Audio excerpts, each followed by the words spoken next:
You know, sometimes for the second date updates, people are trying to figure out if the person that they met is the love of their life. Yeah. Or sometimes, like Claire, who's on the phone to do a second date update today, sometimes they're just trying to figure out if the person they met is actually married.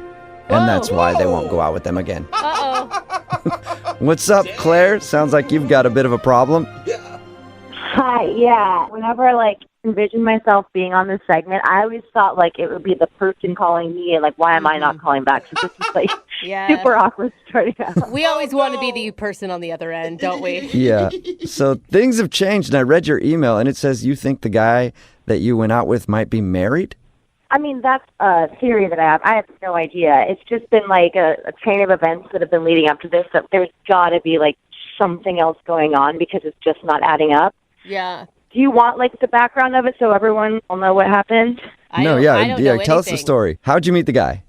A few weeks back, me and my girlfriends were at a bar, just drinking, hanging out, and there was a guy that's chilling next to us. So we kind Okay, of good. I thought you were going to say it was a guy and his wife. And then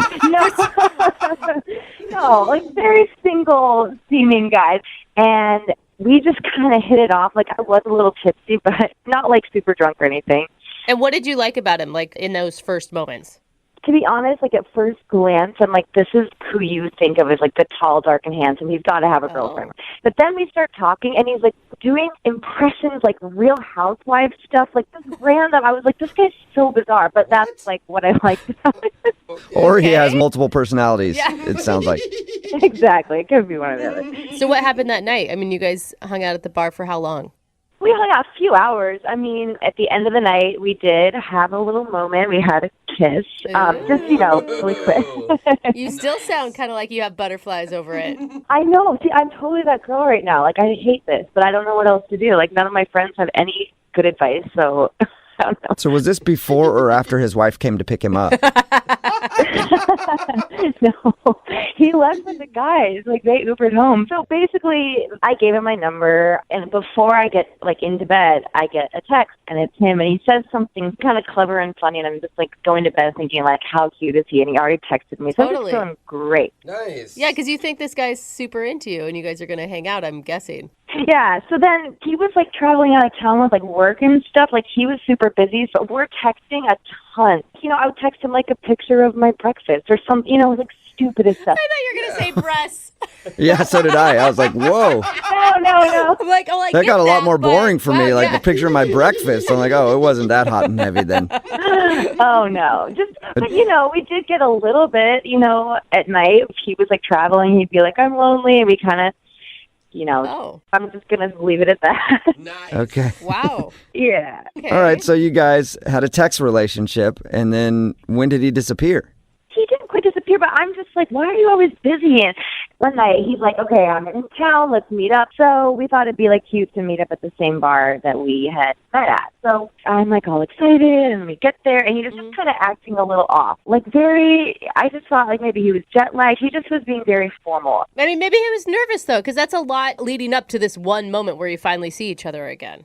Exactly, and it's a little awkward. I mean, no big red flag. I wasn't, concerned. I just thought it was a little weird. So we go in, and it's this revolving door thing. He, leads me in. I go in first, and he goes in behind me. And the back of my jacket, something happens where it's, stuck in the thing, and it, jams up. So you got your clothes stuck in the revolving door. Yeah, so it's just, super awkward, and I'm kind of laughing it off, but we have to have, the people from the restaurant, come out, and they, did something where they had to, help it, because he was kind of, caught in there, too. It was just, How long were you guys trapped inside the revolving door? in my head, it was, an hour, but it was really only, 5 or 6 minutes. It wasn't that long. Okay. Long enough to be an awkward start to your first date. Or great, because they say when your life flashes before your eyes, it really brings people together. Well, I hope, but that's not really what happened. So basically, we get all unstuck, and I'm just okay, we can have a drink and get this back on track. I'm I'm done with my glass of wine. I'm gonna, get ready to order one more. And before I can even say another round, he's check please. He kind of interjects. It was weird. So you guys had a 20-minute date, basically. 25 if you're counting the door debacle. Yeah. I think we should count that in just to make it a little longer. So I asked him, and I was hey, is everything okay? And he's just nothing's wrong. He's just like, I'm exhausted. Like, work is actually like really insane. We go our separate ways. And yeah, like it was just not like the date that I had like built up in my head. So how many times have you guys talked since then? Since then, it's been like 8 or 9 days. And he has been like so busy. And in that time, like I have not heard back. That totally sucks because I bet you were like on board. Like, finally, I met a guy that I'm super interested in. And yes, and it's like they either have the looks or the personality. I'm like, this is, full package, and I can totally. We're on the same level of like. It just felt so easy, and then it felt so forced. And I'm like, there's something I'm not seeing, or I'm missing, or I don't know. Yeah. Like, is he married? Does he have a girlfriend? Like, he's just like two different people from the first time I met him, and I'm just like turning into like that girl that is like obsessing. Okay, well, we'll play a song, come back, and then call him and get your second date update and hopefully get an answer, okay? All right, thank you guys. You're welcome, hang on. Moving 92.5. Brooke and Jubal's second date update. You know what they say, when one door closes, another one opens in its place. oh, that's motivational. Unless, of course, it's a revolving door and you get stuck in it, because that means you won't get a call back for a date. And that's what happened to Claire, who's on the phone today to do a second date update. She wants to call a dude named Jordan. They met at a bar and then texted for a while back and forth. He was on the road, busy with work, I guess, and then he finally got back to town and they arranged to go on a date. But now he's not calling her back, and she thinks that the reason could be one of two things. Either he's married, or because she got stuck in a revolving door at the restaurant and the staff had to come help them get out of it. So we'll find out which one it is in just a second. Claire, we're about to call him. Do you have any final thoughts before we do that? Don't even ask me because I'm like already like nervous, so I just wanted to do it. I don't even think about it. But if he's married, I mean, that's something that's not you. So at least you won't feel so bad about that. And unless, of course, he got married after your date. He's like, I went on a date with her and then I realized I couldn't be single again, so I got married to the first person I could find. Then it's you. Oh, come on. Well, thank you for putting that in my head. That's the scenario that I No did problem. Yeah, always spinning things positively. All right, I'm going to dial his phone number right now. Here we go.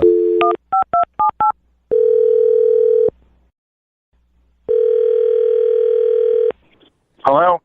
Hi, can I speak to Jordan, please? Yeah, this is Jordan. Hey, Jordan, how are you? This is Jubal from Brooke and Jubal in the Morning. Sorry, I'm not familiar with what company is Brooke and Jubal.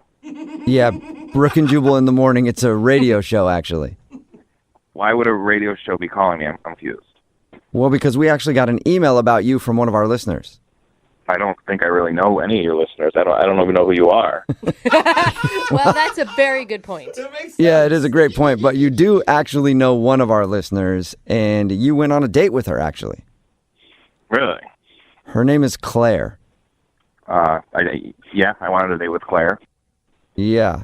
Well, Claire told us a little bit about how you guys met and how you texted back and forth for a while, and then you finally met up, and then you kind of cut the date short and haven't texted her ever since. So this is a segment I'm going to talk about kind of what happens. We'd like you to. Yeah. Claire would also like you to. And people do this, like they talk about the date, what went wrong to you. Yeah, sometimes. Yeah. Not all the time, I guess, but Claire really liked you a lot, so she's wondering too. She's like totally clueless. And it sounds like your date was pretty lame. I mean, it wasn't even the date. There's so much more to it, guys. I don't even know where to start, really. Can you tell us anything? I mean, I can say that, like, it was my fault. Like, she shouldn't feel bad about anything, because it's 100% on me. Whoa, what? You're married just like she thought, aren't you? She thought I was married? What? Yeah. Yeah, why She else says would you... that's the only thing she could think of, because you guys texted back and forth a lot. You said you were constantly busy, and then you met up with her real quick, and the only thing she can think is that you have some sort of secret going on, like girlfriend or a wife or something that she doesn't know about. She thinks I'm that horrible of a person? Well, it's an option. Yeah, who knows? Yeah. She doesn't know how horrible you are. She just wants to find out how horrible you are. I'm not horrible. I just feel bad, guys. Like, I feel really bad about this. So you did do something bad. No, I didn't do anything bad. I mean, like, okay, so I don't know, she said we met out one night. She was with a bunch of girlfriends, and I was with a bunch of guy friends. And there was this girl there, this blonde girl, that was beautiful that I was really into, and I was really excited. Like, I really was excited about this girl. Okay. So that happened. We had fun, whatever. We exchanged numbers. Okay. And so when the date happened, I was super nervous. I was like, I'm going out with that girl finally. And I got to the restaurant, and then there was a stranger there. She approached me and hugged me right away. Right away. She knew my name. And I was like super skeezed out. Like, I didn't know who she was, why she was hugging me. And she, was like, oh my God, it's so good to finally see you again. And I was like, what? What? So The girl that I was talking to that night that I was like interested in wasn't the person I thought it was. So wait. Are they two different people, or did you just not remember what Claire looked like for some reason? So Claire, in my head, was that blonde girl that I talked about. It wasn't Claire, the girl that I met at the restaurant. For lack of better words, like, the person I've been texting wasn't the person I thought it was. Okay. So you thought Claire was this other girl until you showed up to meet her for your date? Yes. But Exactly. wait, but you kissed Claire the night that you met her.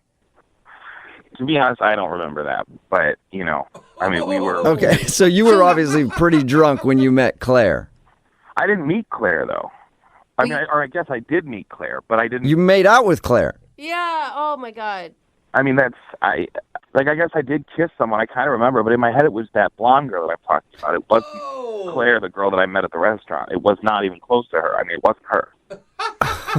You mixed them Oh up. my God. All right. Okay, I understand that could be some shock in expecting one person and getting a different person, but you guys still had like a 2-week conversation where you really connected with Claire. I mean, I don't know, though. It was like I thought it was this other girl. I mean, this other girl was beautiful, this blonde girl. Oh. Yeah, I mean, I'm not saying that Claire's not beautiful. She is. It's just like, I was like, I got catfished or something. Like, in my head, it was this one girl, and then when I meet Claire, it was like I couldn't even get past the fact that it wasn't this blonde girl, it's just a mess, guys. You basically catfished yourself. Yes. Yeah, I absolutely did. And I did. Well- But I'm not a mean-spirited guy. Like, you guys got to get this. Like, I feel horrible about that. Jordan, I hate to add another surprise to the whole thing, but Claire, the girl that you met, is actually on the phone listening and wants to talk to you. Oh, come on. Jordan, stop. Like, this is so hard for me to stay quiet. Like, what are you doing? Okay, Jordan, please. Just tell him the truth because, like, I know you're joking, you know you're joking, and this is, like, embarrassing to me if you're, like, doing this. Just, No, please. this is the absolute This is, like- truth. Why do you think it was so awkward? Like, why do you think I left after one drink? Because you weren't who I thought you were. Oh. It's my fault. I'm not making... See, they're taking this seriously. They're taking you seriously right now. You're wasting people's time. I think he's serious, Wait, though. Yeah, he sounds serious to me, Claire. I'm so sorry, Claire, but I thought you were your friend, the blonde girl. No, Rachel, you did barely talk to her. Stop. This is I talked to her a lot. I don't remember talking to you that much. I mean, I don't know what... It's awkward. I know, this is horrible, but I don't remember talking to you that much. I remember talking This to you. is not real. This is not But it's real. not. No, this is fake. Are you kidding me? Are you being serious? No, Tell me right now. this Like, is- be serious. I am being serious. I'm absolutely being serious. Do you Like, swear? we were all drinking. Of course I swear. I'm not lying. I'm not making up some excuse, though. I like, the blonde girl. Like, I thought you were the blonde girl. No, I sent you pictures. Wouldn't you have just said, like, oh, I'm the wrong person? Like, you should have said something then. Like, hello. Because that's the thing. You didn't send pictures of your face. Why did you never send me a picture of your face? Now it's her fault. Yeah. The reason I'm not sending you pictures of my face is because you never wanted pictures of my face. You weren't asking me for that. No guy ever really does, Claire. Claire, can I just ask you? It sounds like he was wasted the night you guys met. Did you not realize he was that drunk? Well, I was a little drunk, too, but, like, Jordan, like, why didn't you, when you saw me at the restaurant, why didn't you say something? Because I felt horrible. Yeah. I can Because see it was that. my fault. I screwed up. I dropped the ball. I thought you were somebody else. I mean, I just feel like this can't.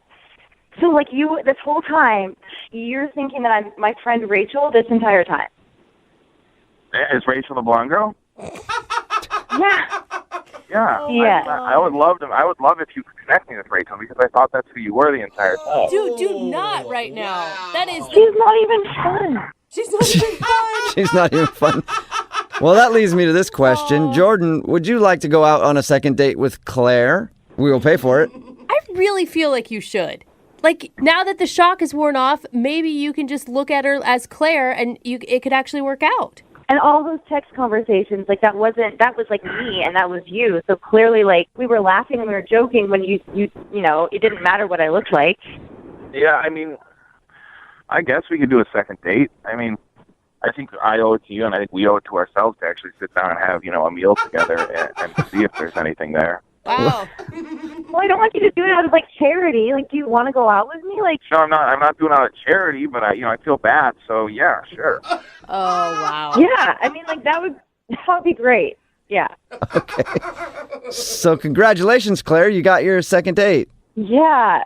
Obviously not the way that I saw it, but that's good. Hey. Claire, I'm sorry that whole thing, it went down like that. No, I think it's a good ending overall, so I'm okay with it. Yeah. Cool. You know what? I usually don't suggest where people go on their second date, but I think you guys should go out on another group thing. Like maybe Claire, bring your friend Rachel, No. even. Oh, my God. Sweet, I can bring some friends, yeah. Yeah, don't ever hang out with Rachel. Brooke and Jubal in the morning. Text in at 78592 says that was the most romantic second date update I've ever heard. Really? Oh. Is it No, the I only think one? I think they're being sarcastic. Okay. If you missed today's second date update, Claire wanted to call Jordan. They actually met out at a bar and they'd been texting for a while, but then when they went out on their actual date, he was very short, ended things very quickly, and then wasn't talking to her. We got him on the phone and found out why. The reason was he was super hammered when they met, and he got her number thinking it was her friend's number. So when they were texting back and forth and everything, he thought he was talking to her friend, and then he showed up for the date and didn't recognize Claire, and basically he catfished himself. Yeah. I mean, I could see where it'd be a little shocking when you're expecting a hot blonde and Claire shows up. Not that Claire's not attractive, Yeah, okay? and Not he to said take that that. away. It's just, when you're expecting to get sushi and you get a bowl of pasta. Yeah. Not Yeah. that the pasta's not good. The pasta's good. It's just not what you thought. Yeah, you just didn't have your mouth ready for the pasta, that's all. So he didn't have his mouth ready for Claire. And he Okay. was Oh, not really, but That got weird. he was kind of upset by that. He did say she was cool and everything. He liked hanging out with her, but he was expecting the friend, so it was shocking. But they did agree to go out again on another date, but more like a pity date, honestly. No, I think it's going to work out. They connected without the physical stuff there, which is Yeah, it's but- important. But the way that he said yes to the date was like, yeah, I mean, I guess I owe it to you since I did kind of make you show up to that date thinking it was someone else, and then I kind of blew you off, so I guess we could go out again. So yeah, you're right. Romance at its finest Yeah. in today's second date update. tearing up over here. Remember, if you want a second date update, all you have to do is email the show, and we will call the person that didn't call you back. It is Friday, so Young Jeffrey's Song of the Week is coming up at 8:10. Brooke and Jubal's second date update. Remember, if you want a second date update, all you have to do is email us, brookandjubal at moving925.com. The second date update today is from a girl named Jenna who emailed us about a guy named Zach. Apparently, he just approached her in the mall and asked if she wanted to go for coffee. He was aggressive and not passive? I know. That's the biggest complaint I hear from Brooke, Lydia. Every girl I talk to, they're always like, guys out here, they're not aggressive enough. They don't just ask. And this guy actually did. Right, Jenna? Yep, I was doing some shopping, and then this guy just approached me, and I honestly had never experienced that before, but it was fun. That's what I was going to ask you. Is this like a normal thing for you? Like, dude just constantly coming up to you, asking you out? Definitely not at the mall, maybe at a bar, but So what was your first impression of him? I mean, why did you say yes to coffee? I guess I said yes because it kind of like caught me off guard, and I don't know, I wasn't doing much else, so All right. I thought, why not? So you guys didn't like meet up for a later date at coffee. You met at the mall and then just went and got coffee. That's what your email says. Yeah, really, we just went like next door. That's Wow. that's kind of cool. Like I normally don't convenient. have a problem asking girls for their number. I'd be like, hey, let's go get coffee right now. Right now. That's And impressive. You don't have to give him your address. There's no No. creeper stalker status involved in it. You can know immediately if you like or dislike them? Yeah. It's smart on his part because if he's like, maybe later we'll go out on a date, it's Yeah. so easy to bail. But if he said, go right now, he's kind of got me cornered. So did you enjoy having coffee with the dude? Yeah, I really did. I really liked him. He was really cool, easy to have a conversation with, and How long did you guys hang out for? I mean, as long as a cup of coffee, like 30 minutes maybe. Okay, that's it. Yeah, maybe like a half hour. And have you tried to get a hold of him since? I have not tried to get a hold of him, and he has not tried to get a hold of me. And this guy went out on a limb, asked you out on coffee right there on the spot. You guys exchanged numbers, but then you didn't contact him at all? Don't you think it was your turn to make the move? No, I don't think it was my turn. He's the person that asked for my phone number, Okay. Oh, and I don't think it's my responsibility to call him. All right. traditional woman. Okay. Yes, thank you. What made you want to get us involved then if you haven't even tried to get a hold of him yourself? Yeah. Well, because I want to see why he hasn't called, and I guess I'm too scared to do it myself. Okay. So you need a little helpful shove in the right direction. Yes. All I right. guess so. And I honestly am curious why, because I had a good time, and I don't get why he wouldn't call me. You know, this is going to be less like a shove, more like a kick over a cliff, right? Yeah. Okay, right. just making sure we're clear on that. We're going to play one song, and then we're going to get him on the phone, okay? Okay, sounds good. Moving 92.5. Brooke and Jubal in the mornings. Second date update. All right, Jenna, you've had a few minutes to think about it. You still want to call Zach? Yeah, I think I do. All right.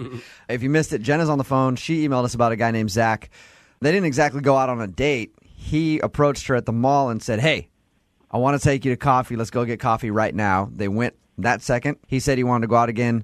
She hasn't heard from him. And they only hung out for like a half hour. I don't know how much damage could happen in that time. I mean, Jenna, did you get the sense that he just maybe wasn't attracted to you? Well, I thought that, but then if he wasn't attracted to me, why approach me and ask me to go to coffee? Yeah, that's true. Yeah. Maybe it's the thrill of the hunt. Yeah, but he didn't really get a kill, if you know what I mean. Like, they just had coffee. And a hug. Yeah. Zachary, the hugging bandit out there, he takes women to coffee and then hugs them and leaves. At your local mall. He That's hugs her. it. I got what I wanted. Just runs away. Yeah, it's not my problem if she's hugging every man she sees. All right, Jenna, I'm going to call him right now. This could be interesting or it could be very anticlimactic.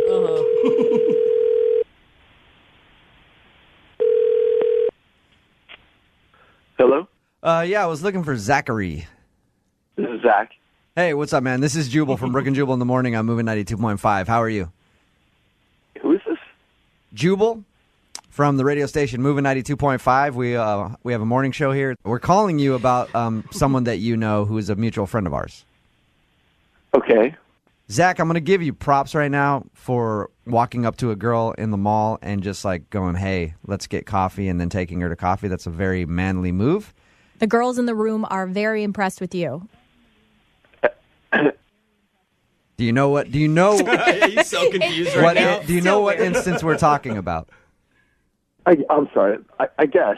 Okay. I mean, I know who you're talking about. Okay. So you know her, or she works there, or what? It's a girl named Jenna.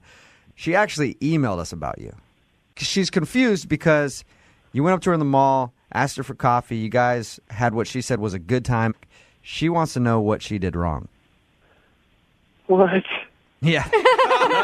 Hey, come on, you cannot be that shy of a dude. You approach women in the mall. I'm not shy. It's just weird, and that's like... Yeah, it's a lot to take in Yeah, for yeah, him yeah. out of nowhere. I'm letting you process it all. So what's the reason that you haven't called her? Well, yeah, I mean, okay, so we were shopping, and she had this bag that had, like, these, like, little stuffed animals. All right. Like Bert and Ernie from, like, Sesame Street and Cookie Monster. Okay. So, this is so weird.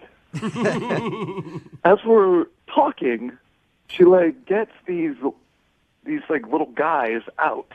The stuffed and, animals? Like Cookie Monster. And is, like, talking with them. You know, Like to them, or like using them as like hand puppets? like both.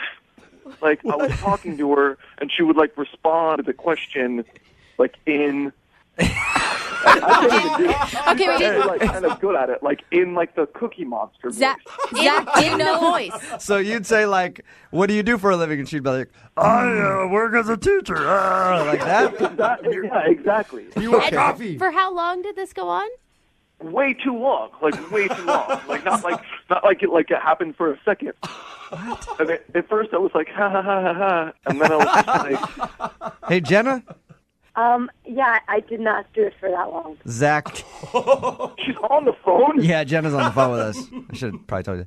Yeah, you probably should have led with that. Jenna, were you playing with toys at the table? You are blowing it way out of proportion. I was being, like, goofy and playful. Yeah. Okay. I don't know. Too playful. She says that she was being playful and joking around. The way that Zach describes it is she was basically putting on a puppet show. I can't believe you're that affected by the fact that I had, like, puppets. I was just joking around. And it's not like you were much of a conversationalist. All right. Were you buying those toys for yourself, or were they a gift for someone else? I was buying them for my niece, and I felt self-conscious that I had them. Zach noticed them, and yeah, I was like goofing around with them. Okay. Jenna, let me ask you this. Do you think that you were goofing around with them and then it was like, someone who has a joke that's kind of funny and then it just goes on a little too long? I don't know. Zach? Maybe. We weren't even there that long. So if I was talking in a character voice for 20 minutes, who cares? Yeah. 20 minutes is a long time. Jenna, Zach, I don't Zach, think it matters. did it feel like a joke that went on too long for you or something? I don't know. The whole thing was just weird. I mean, I thought it was just weird. It weirded you out. It would be like if I went up to a girl and asked her out and then I found out that she liked to talk baby talk. Honestly, I regret it. Okay. No more voices. All right. I think it's kind of cute. We will pay for you guys to go on a second date if you'd like to go out again. If Jenna promises to leave her toys at home, will you go out on a second date with her? I mean, does she want to? I mean, she's kind of said a couple, kind of rude things. I mean, So have you, Zach. You called her crazy, basically. So have you. I didn't call her crazy. I said what she did was weird. Okay. Well, you called her weird. Okay. Now it seems weird, right? I mean, I don't know what to... I mean, I'd say I'd go out with her again, but is it going to be weird? No, she's not going to bring any toys with her. She's not going to bring any stuffed animals with her. We'll send you to an adult place to Not go the get some Disney dinner. store. We'll send you to Rainforest Cafe. Yeah, No, I'm we'll just send kidding. you over there. I'm just kidding. Okay. All right. I would suggest alcohol on your date. Yeah. All right, you guys. We'll get your information and send you guys out on a second date, okay? Okay, cool. All right. Yeah, they're definitely not going out. I do not feel the vibe at all. Brooke and Jubal in the morning.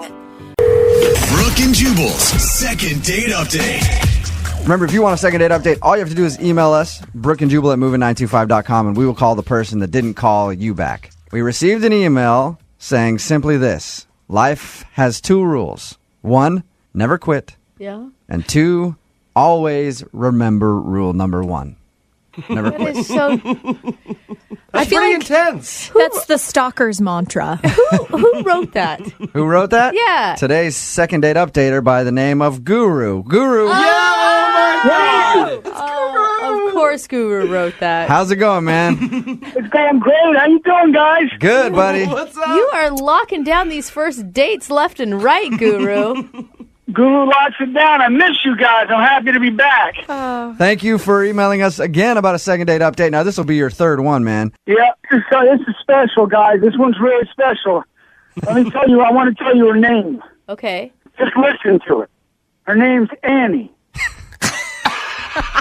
I like it. You want to know what it rhymes with? What's What? that? Love. I know. That's a very loose I thought you were going to say Fanny.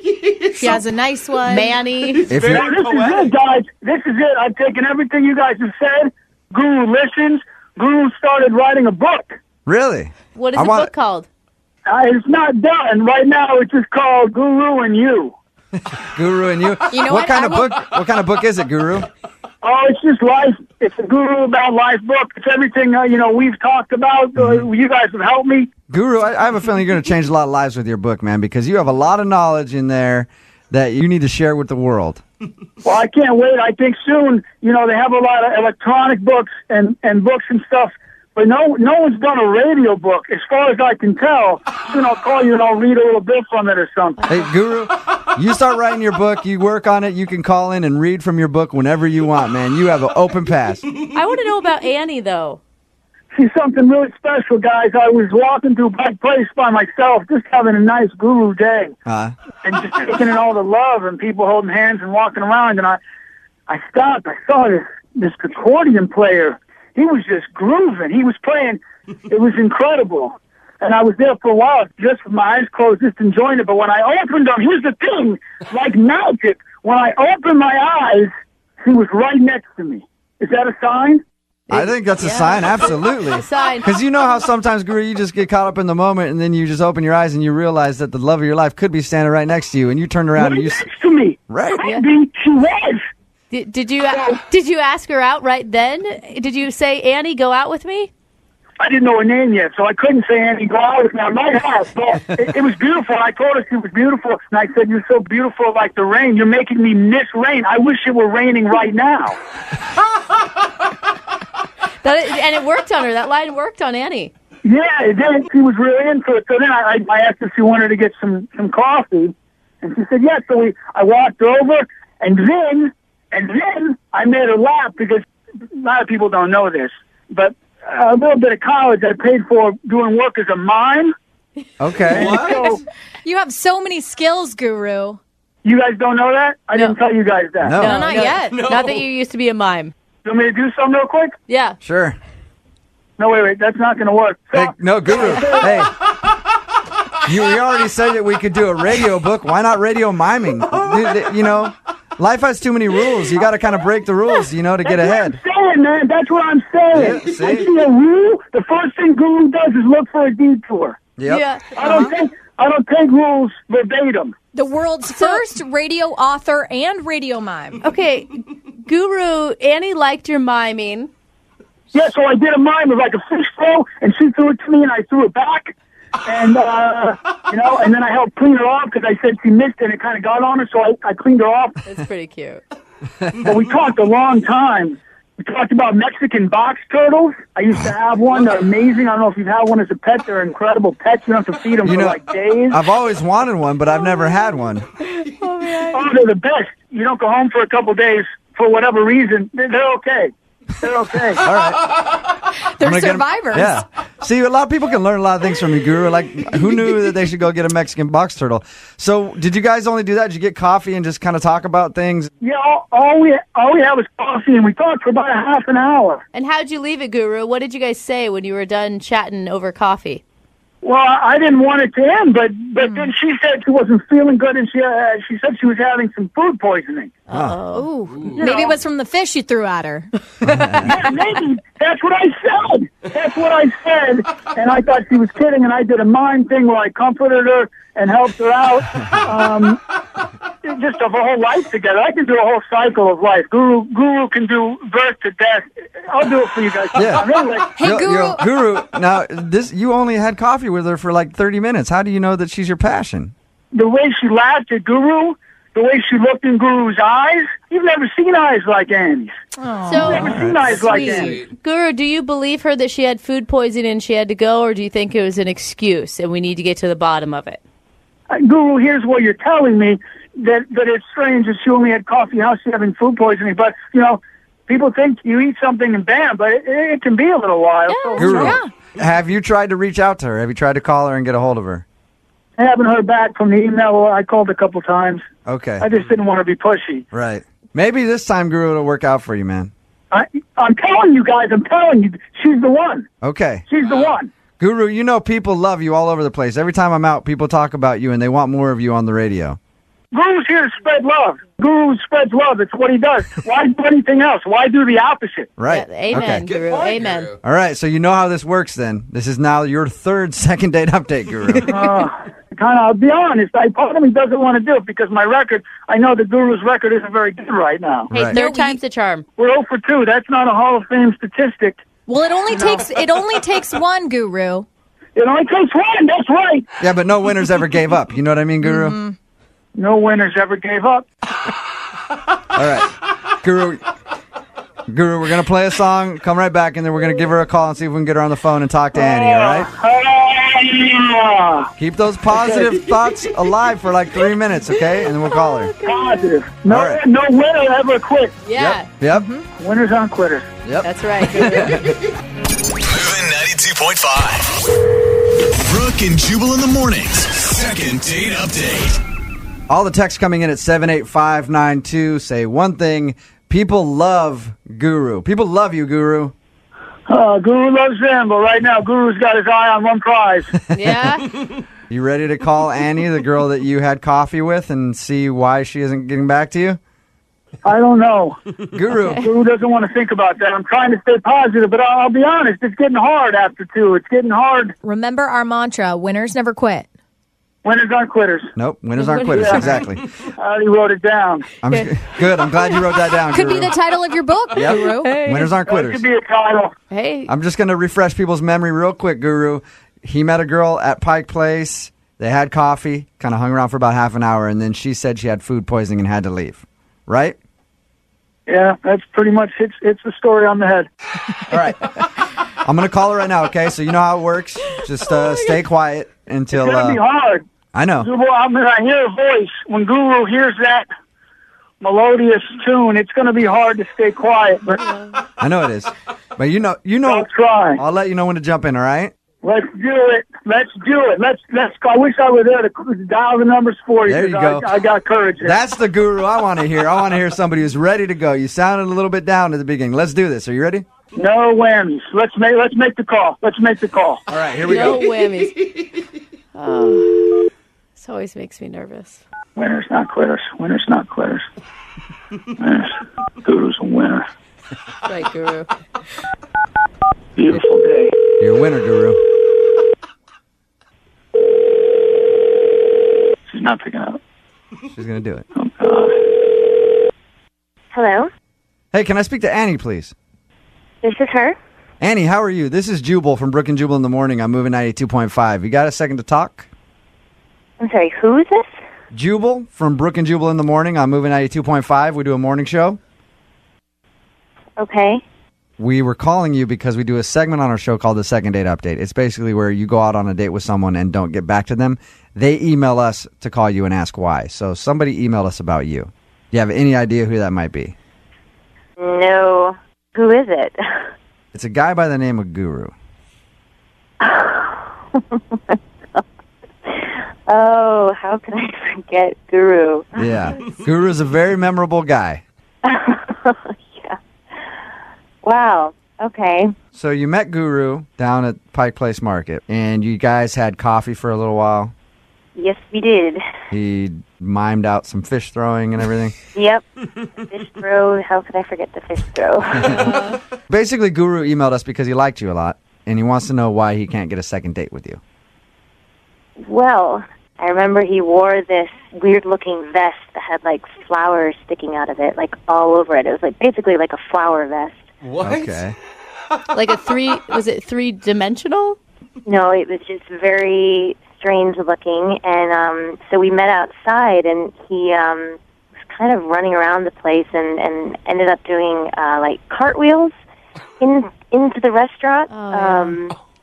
And I was just really embarrassed at first, you know, like everyone was staring, of course, because, you know, who does cartwheels in a restaurant? Right. Guru Or a does. coffee shop, you know. Yeah. Annie, this is Brooke. I also do the morning show. Can I ask you real quick, when you first met Guru, the very first meeting, when you guys were standing in front of the accordion player, was there an immediate attraction with him? Yeah, I mean, no, he was really funny, and kind of charming, you know, like, I thought he was a street performer. Okay. You know? Oh, no. So I didn't really know what to expect. I was just like, okay, you know, whatever. I'll go out with this guy and see what happens. But the immediate reaction was like, oh, he's kind of, you know, talented Annie? and charming. Annie. Annie, Guru's on the phone. Guru's on the phone with us. Say hi to Annie, It's Guru. Guru. Hi, I'd say hi to Annie all day. Hi, Annie. I don't have a crystal ball. Guru can't see into the future, but that morning I wore that flower vest for you. I'm sure because when I was thinking about to wear that day, it was between a couple vests, and I actually had on the leather one, and then I went to the flower one, and I think Guru did it for you, and I think the first crystal ball I've ever seen in my life were your eyes. That's really sweet. You know, I just listen to your voice, Andy. Have you ever stopped and listened to your voice?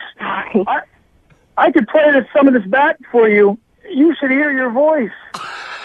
You have the sweetest, purest voice Guru's ever heard, and I've heard a lot of voices.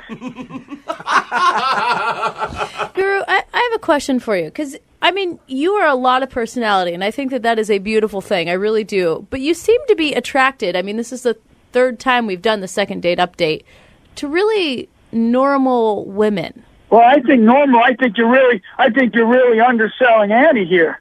Annie's something special. One, you told her Guru struck out 3 times in a row, going back to the dugout. And two, you told her normal. Is Annie still on the phone? Annie, you're still there, right? Yeah, I'm here. All right. Before I let you go, I wanted to give Guru one last chance to plead to you. Guru, you got like 30 seconds. Tell Annie why you want to go out with her again. Annie, there's 2 ways to look at this world. You look in your rearview mirror or you look through the windshield. And I don't want to look in the rearview mirror. I want to look on a windshield and through it and see you for a long way down the road.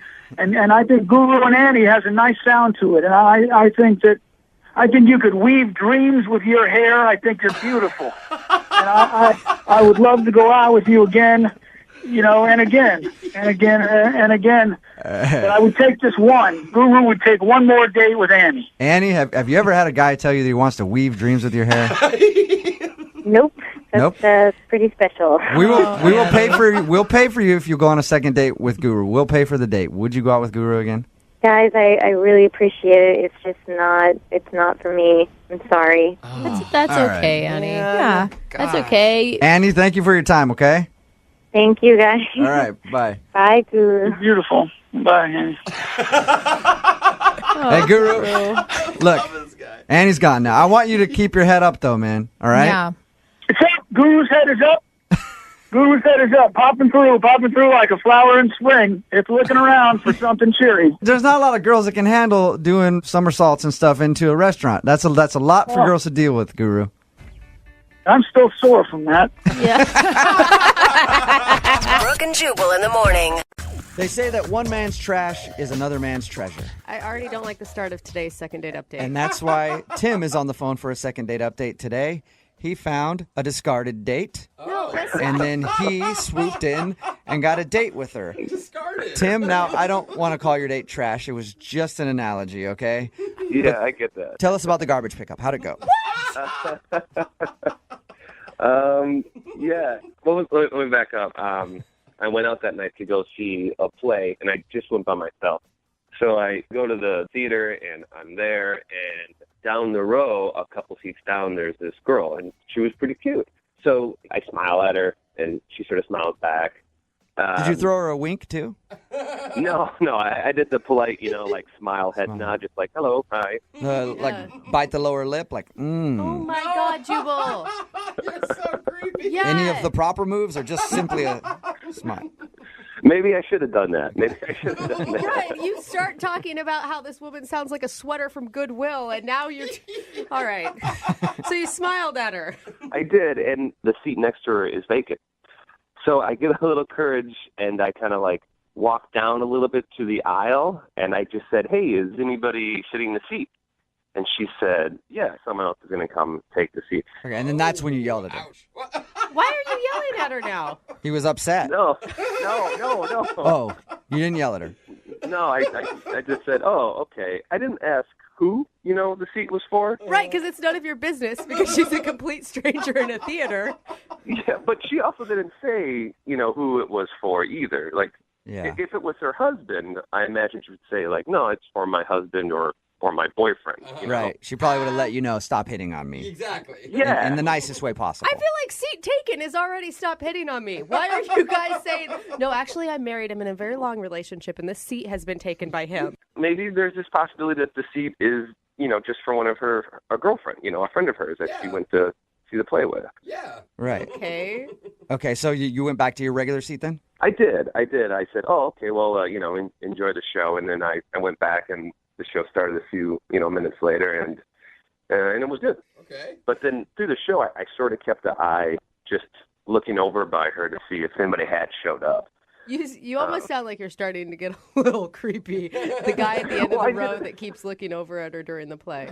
I did it. That's the thing. I didn't want to, so I kind of did the peripheral vision to see if there's any action happening over there. Mm-hmm. Anyway, so intermission comes, and no one had showed up. Ooh, the mysterious vacant seat. She's either lying to you or the person didn't show up. So, I went out, I got something to drink, do the intermission stuff, and And when I came back in, I came in, so I walked past her to get into the aisle. Okay. And as I walked past her, I just said, "Hey, the seat's still taken?"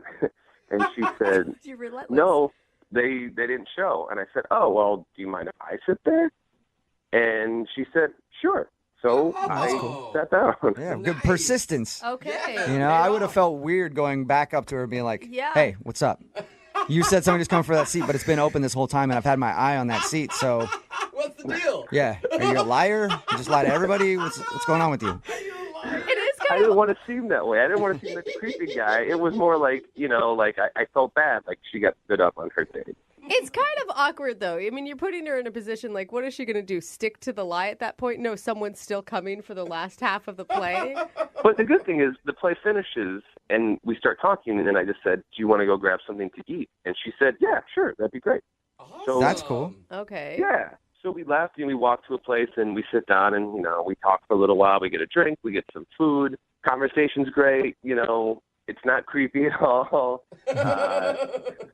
And I noticed, though, that she's starting to get a little, tired. And so I was like, "Oh, you know what? Why don't we just call it a night?" And she said, "Yeah, that'd be great." So I walked her to her car, said goodnight, gave her a hug, and said, "Can I call you?" And she said, "Sure." Awesome. And so I texted her a couple times, and I never heard back. And I was, I thought things had gone well. And, then I emailed you guys. Did you ever find out who the seat was for? We didn't talk about it at dinner because I thought if I brought it up and she did get stood up, it would be uncomfortable or make her feel bad. So I just stayed away from it. Oh, that's a good idea. Pretty smart, yeah. So how long has it been since you guys went to dinner? It's been like a week and a half. A week and a half. Okay, so she's definitely blowing you off. Yeah, and, I just started thinking about why, who was that seat for? Maybe it was for a boyfriend or someone that she was dating, and he finally showed up, and now she's like, "No, I don't want anything to do with you." Maybe I was too forward, Maybe I was the creepy guy in the theater trying to steal the seat. Or, so that's why I emailed you guys. Well, we'll play a song, come back, call her, and get your second date update, okay? Okay, great, thanks. All right, man, just hold on. Moving 92.5. Brooke and Jubal in the mornings. Second date update. I forgot to ask the most important question about today's second date update. If you just missed the first part, Tim is on the phone, and he wants to call a girl named Sarah today. They actually met at a play. She had an empty seat next to her. At the beginning of the play, he asked if he could sit in it because he wanted to move seats and sit next to her because he thought she was hot. And she said it was taken. And then after intermission, he saw the seat was still open. So he asked her again. She ended up saying, yes, you can sit in the seat because whoever she was waiting for didn't show up. After the play, they went to dinner, had a great time, but now she's not calling him back. And I forgot to ask Tim this, and I'm sorry about that, everybody listening. I know that you really want to know. Tim, how was the play? No one cares about that. Scale of 1 to 5 stars. What are we talking? Well, the first act, I was a little distracted because I was, trying to figure out what the empty seat was about. So I think it was a 3. Okay, good. All right, cool. God. Should we even do the second date update now, or have we gotten that all cleared up? No, I still want to know why she never called back. Okay. And Tim, you can't remember any awkward moments you guys had when you went for dinner and drinks after the play? No, everything was real casual and cool, and I thought I was being very polite, and I asked a lot of questions about her, what she liked. I thought it was a good conversation. You actually seem very charming and like a good listener, so I'll give you props on that. Well, thank you. Thank you. Horrible play reviewer, but yeah, Jubal's got a point. I'm going to dial her phone number right now. Here we go. Okay.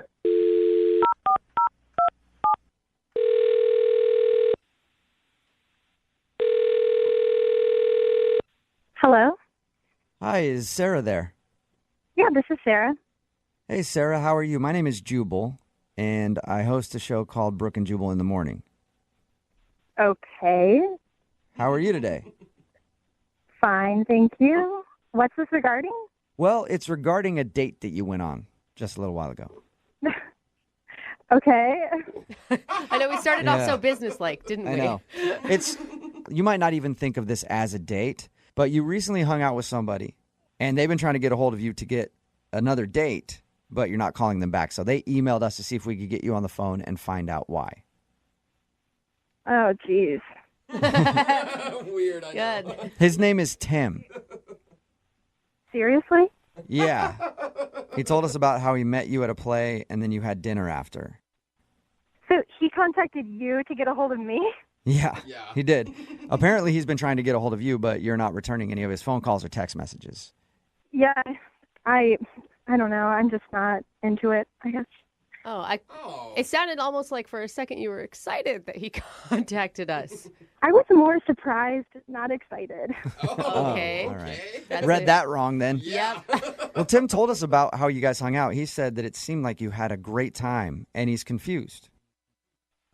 Wow.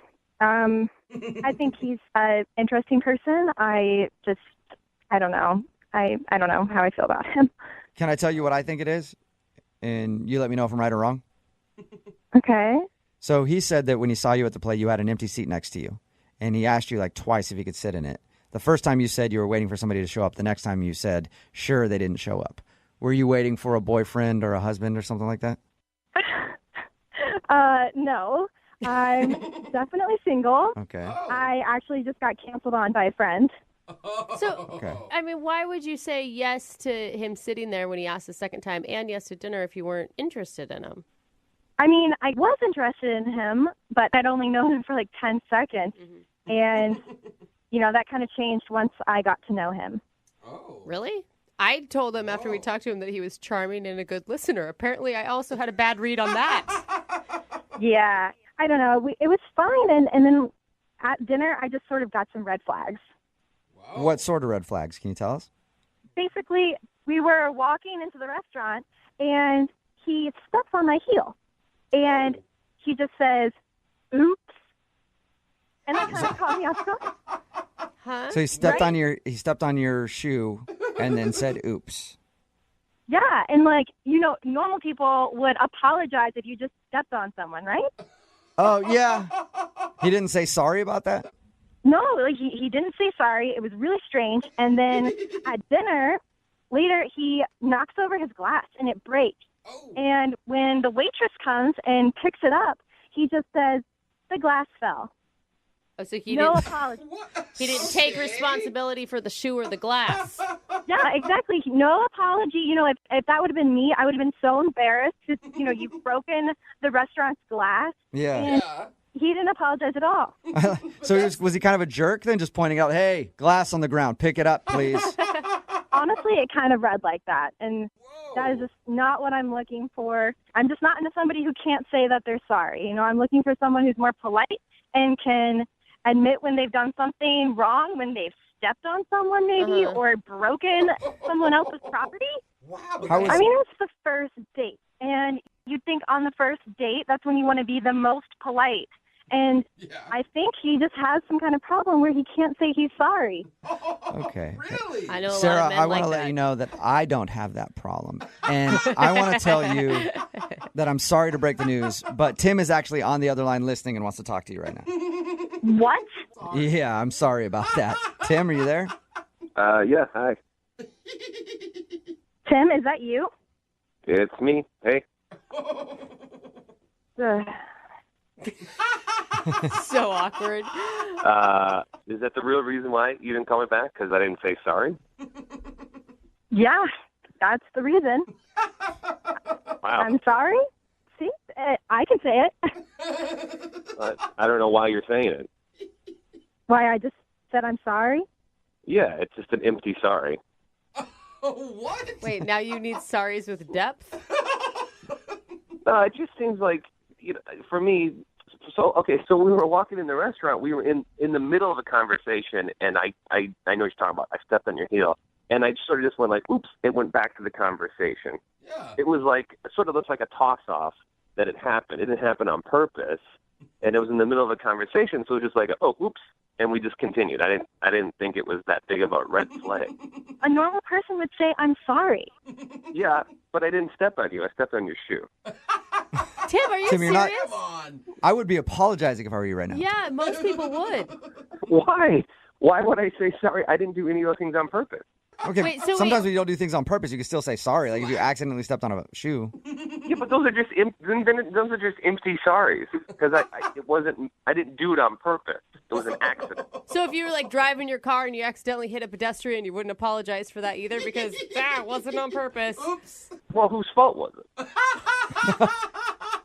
Seriously? Are you serious right now? That's a good point. No, I'm just saying. Your foot stepped on my foot. Yeah, How could that be my fault? it's not your fault. It was an accident. It's no one's fault. It's an oops. I have never really dissected the word sorry like we're doing right now. No, it's just I grew up that if you're going to say sorry, it's meaningful and you should say sorry for something that you did, and then you realize it was wrong. Then you're like, you say I'm sorry for that. But when it's like just an accident, like, if you bump into somebody, it's just like, oops. It's not mean. It's not negative. It's just like, oops. And then the life goes on. Yeah, but everybody else grew up with common courtesy. So even if you aren't going to say sorry, you say, excuse me, or I didn't mean to do that. I just don't agree with that. Like if Sarah and I continued and we got into a relationship and then later on something happens where I should say I'm sorry and I say, hey, Sarah, I'm sorry, it would have such a huge meaning and she would really know, like, wow, he's really sorry. Hey, I cheated on you, but I'm really sorry. And I don't throw that word around willy-nilly. No. Yeah, you shouldn't throw it. You're right. You shouldn't throw it around willy-nilly. That is so not what I expected your response to be to all this, Tim. Well, I'm not really sorry about it. Sorry, I'm not sorry. Sarah. Yeah. And guys, I'm not surprised. Okay, so are we done here? No, not yet, Sarah. We're almost done. But I do have to ask you if you would like to go on a second date with Tim. We will pay for it. You know what? Sorry, no. It's so immature. It's so immature to say that with that tone. Like, now you're ruining sorry. You've ruined the Well, word. I find it immature that you can't use your manners that a 6-year-old can use. So maybe practice that. Six-year-old will say sorry for sneezing. They'll say sorry for anything. Look, I am an adult. I am a grown man. I only say sorry when it counts and when it's needed. All right. I like that. Oh, man. All right, well, sorry. I can't even say sorry now without thinking about it. You can't. I won't say sorry because it's not my fault. Tim, you didn't get a second date. Whatever. Brooke and Jubal in the morning. I had no idea that so many people would support the guy from today's second date update. Me either. Somebody texted in at 78592 and said, I agree, saying sorry is a sign of weakness. My God, and I refuse to be weak. If you missed today's second date update, Oh, my God. Tim wanted to call a girl named Sarah to find out why she wasn't calling him back. She said she wasn't calling him back because during the date, he accidentally stepped on her shoe, and he said oops instead of sorry. And he just basically broke a water glass, didn't say sorry to the waitress or anything else. Just basically didn't apologize. And he owned it. He was like, no, yeah, of course I didn't say sorry. I'm an adult.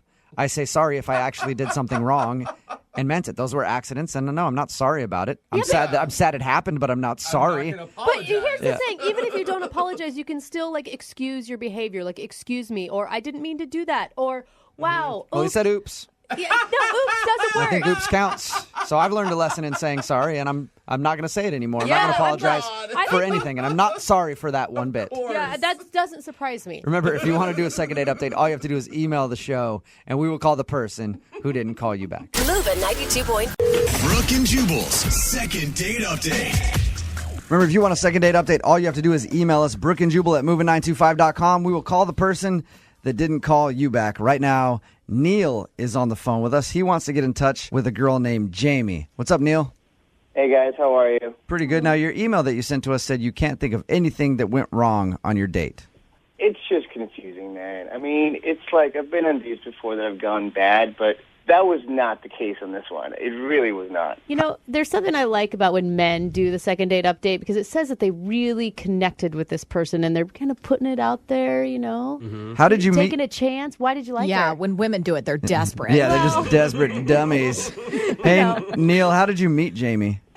I met her through my buddy Scott at a party, and automatically it was just right on. With constant laughter, eye contact. So I asked her out. There was no hesitation. She agreed. Yeah. A couple of days later, we go to dinner. She was on time, which for me is kind of a good start, a good point. Throughout dinner, we tried everything. She was a risk taker. At one point, I wanted to kiss her at dinner, but I thought it was too fast. So just do it right when you say hi when she shows up, But then we had a good time. We had dessert. She was laughing. She looked fantastic. Just incredible. Yeah. We came back to my house. We did have a very long, pretty awesome makeout session, which I thought was kind of fantastic. Nice. Oh, that's cool. How long would you say a long makeout session is? I would say about an hour or so. Whoa! Yes, it's about an hour. Whoa! My jaw Did is sore. Did you lose any clothing? No. I was a complete gentleman. I did not want to rush it because I was sort of looking forward to a second date, so I didn't want to mess it up. That's why I called you guys. So how did it end then? When she left after your hour makeout?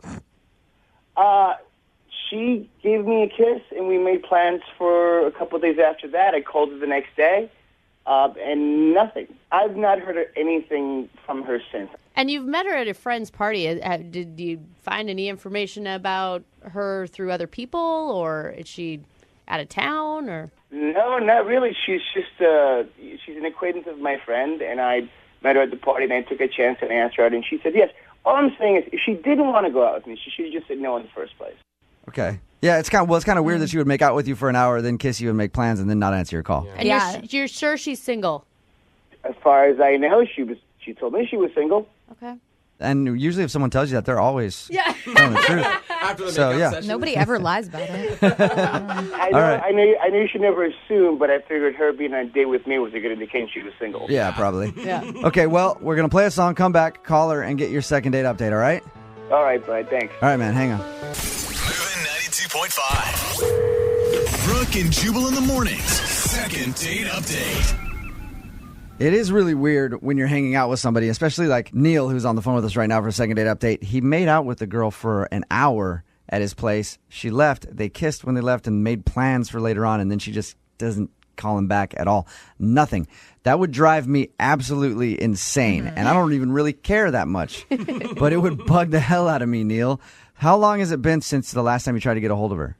It's been about a week or so. And what are you going to say to her when you talk to her? Like, what do you want to come of this? Like, you want a second date, or you just want to know why? I'm just more confused than anything else. I mean, if anything, I would like to know that if I do meet somebody else like her, that maybe if I could do something different. Yeah. You know what I mean? At least you know you're probably not a bad kisser. I mean, an hour. that's a good Such point. a long I'll time. take that.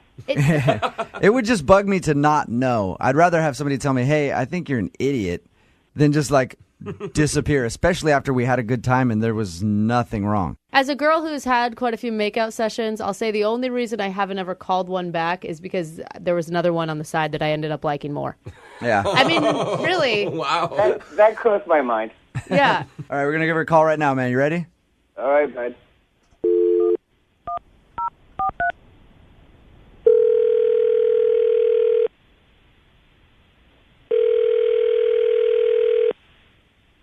Hello, Can I speak to Jamie, please? this is Jamie. Hey, Jamie, how are you? This is Jubal from Brooke and Jubal in the Morning on Moving 92.5. I'm sorry, who is this? Jubal from the morning show on Moving 92.5, the radio station. Okay, Are you familiar with us at all? I am. Okay. Let me ask you a question. Have you ever heard the segment that we do called the Second Date Update? Yeah. Interesting. What if I told you that somebody emailed us about you? I think that's weird. Could you venture a guess as to who it was? Do you want to tell me who it is? Yeah, his name's Neil. Mm-hmm. You don't sound like you're a fan of Neil's. I'm not a huge fan of Neil's, okay? Neil is a head. Ooh. Wow. Whoa. What did Neil do, Jamie? Well, what did Neil tell you he did? Honestly, you said you couldn't think of anything that went wrong. You said you had a good time, went back to his place, made out for about an hour, and then you left. That's all he said. Well, he left out a really important note to both you guys and me that I had to find out the next day. Who'd you find out from? I loved the restaurant so much that he had taken me to. Uh-huh. So the next day, my coworkers and I decided to have lunch there. Uh-huh. And they wouldn't seat us. What? They wouldn't seat us because the manager recognized me from the date the night before and asked me to leave because apparently my date had dined and dashed. What? He never paid the bill. Are you serious? Yeah, a little embarrassing in front of my coworkers. So not only did I have to pay that bill, but then I also had to pay for lunch that day. I was humiliated. Jamie, Neil is obviously on the phone with us right now. Is that true? Oh, my God. First of all, yes, that's true, but here's what happened. Got the bill. I had a feeling that my account was overdrawn. I didn't want to risk getting my card declined, so I did the shameful thing of taking the check and putting it in the bathroom. Made you believe that we paid it, we just left. Wow. Did not. Everything was going so well, and I just figured, go for broke, no pun intended, but I did it, and I apologize. Okay, well, a real man would have just let me know, and I would have paid for dinner. Yeah. You don't walk out on a bill. I can't even begin to tell you how incredibly immature and, like, disgusting and scumbag move that is. Yeah. I just wanted to show you a good time, and everything was going so well, and I figured, hey, man, screw it. And no disrespect to you, Jamie. I mean, I know I did a terrible thing, and I'm sorry. But How much was it? $89.75. Oh my gosh, Jamie, how embarrassing. Have you ever done anything like that before, Neil? I swear, no, never. For $89? In a way, you should be flattered that I would take that chance for you. Oh, my God. I worry that every time I go into a restaurant now, your face is going to be plastered. Look out for this dude. That's crazy. I am, like, disgusted that I made out with you. Like, I feel dirty because of it.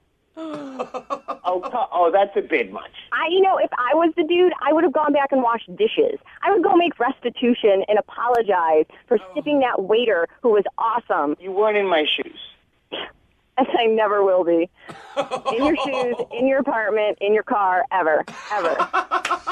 Personally, I think Neil's getting beat up here. It proves to me that he's a problem solver. What are you talking about? And he saw an issue, he took it head on and dealt with it the best way he thought possible. I think it's a problem avoider is what we call that. I think you're being a little judgy, Jamie. Thanks, man. Well, I prefer to be judgy than to date a loser. Thank you. Hey, Neil. I have pride. Neil, normally at the end of these, I ask if the couple wants to go out on another date, and we'll pay for it. It sounds to me like you're in some hot water right now. I don't think that Jamie really wants to go on a second date with you. I'll give you 20 seconds to plead your case and ask her out if you'd like to try to take her out again. Jamie, please don't judge me on this one simple, stupid act. I did it for you. I did it to impress you and trying to look good in front of you. Please give me another chance. No, but I think you should give him the money so he can go pay restitution. Thank you, Jamie. Man. Jamie, he broke laws for you. All right? Oh, my Well, gosh. Thanks for your time, Jamie. I appreciate it. Thank you. Yeah. And Neil, thanks for giving me a great new idea on dates. Brooke and Jubal in the mornings. Second date update. Sometimes we do second date updates that are more than just one date. Like the guy who's on the phone right now to do a second date update, he actually hung out with the woman that he wants to call the entire weekend. Whoa, that's a long And time. now he's not getting a call back. I think it's probably because he was a weekend lover. That's what happens. Sometimes people take weekend lovers. And maybe, Sam, maybe you were a weekend lover. You ever think about that? I don't think so. We never did much like actual loving, but Maybe we had fun. Mama just wanted a tasty morsel of meat for the weekend, and that meat was named Sam. Talking about? We just wanted some orange candy for her son's baseball game or something. I don't know, but Wait, I what? don't think that's what was happening. Your weekend lover experience involved her son? Yeah, she's a single mom, but she's really, really pretty, and she's super fun. She's got great personality, too. I was really pleasantly surprised. How did you meet this single mommy? We met online. Weekendlovers.com? Weekendlovers.com. Why do you say lover so weird? You really need to start that. Kind of the way you have to say it. All right. So you Hang met. out for a weekend and then don't call me back, ghostme.com. Yeah, All right. that's great. So wait, the first time you guys hung out, you met her son, and that didn't alarm you at all? Oh, no. We didn't. It wasn't the first time we hung out. The first time we did it actually kind of like the classic way. We went for drinks, and we had a lot of fun, but she had to leave early because she said, she had to go take care of her kid, and I was, it made total sense. But we had a lot of fun, so because we hadn't really spent a huge amount of time together that first night, I said, well, hey, why don't we go out to dinner tomorrow night, which was Saturday. Okay. So she said, okay, sure. And things went even better the second time, It was great. We were laughing. We were telling each other jokes, getting to know each other better. And the next day she says, well, hey, my son has a Little League baseball game. So I was like, cool. And she said, why don't you come? And I said, I'd love to. So You're like, boring. I only watch professional sports. Kids don't know how to play very well. Dude, Little League Baseball is more interesting than real baseball because, they whiff the ball and they don't know what they're doing. That's funny. Okay, so real baseball is just like they spit and they scratch themselves. I can't stand it. Yeah, I love it. So you actually went along to watch your son's baseball game. That's, I don't know, it feels like a big commitment to me. Well, I mean, yeah, but I was feeling it. So I said, you know what? Cast your fate to the wind. Let's see what happens. Could be fun. And what was that like? Was it what you expected it to be?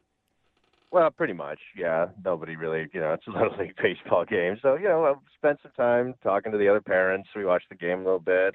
But after the game, I was trying to score some brownie points with their kids, so I took them aside and I bought them a hot dog and an ice cream cone. And I said, well, don't tell your mom because, she's probably going to get mad that you had the sweets, et cetera, et cetera. Wait, hold up. You went ahead and bought her son something that you told him to keep as a secret? Like, that's kind of creepy. Like, here's some candy. Yeah. It's not creepy. It's man time, like man to man. That sounds creepier when you say that.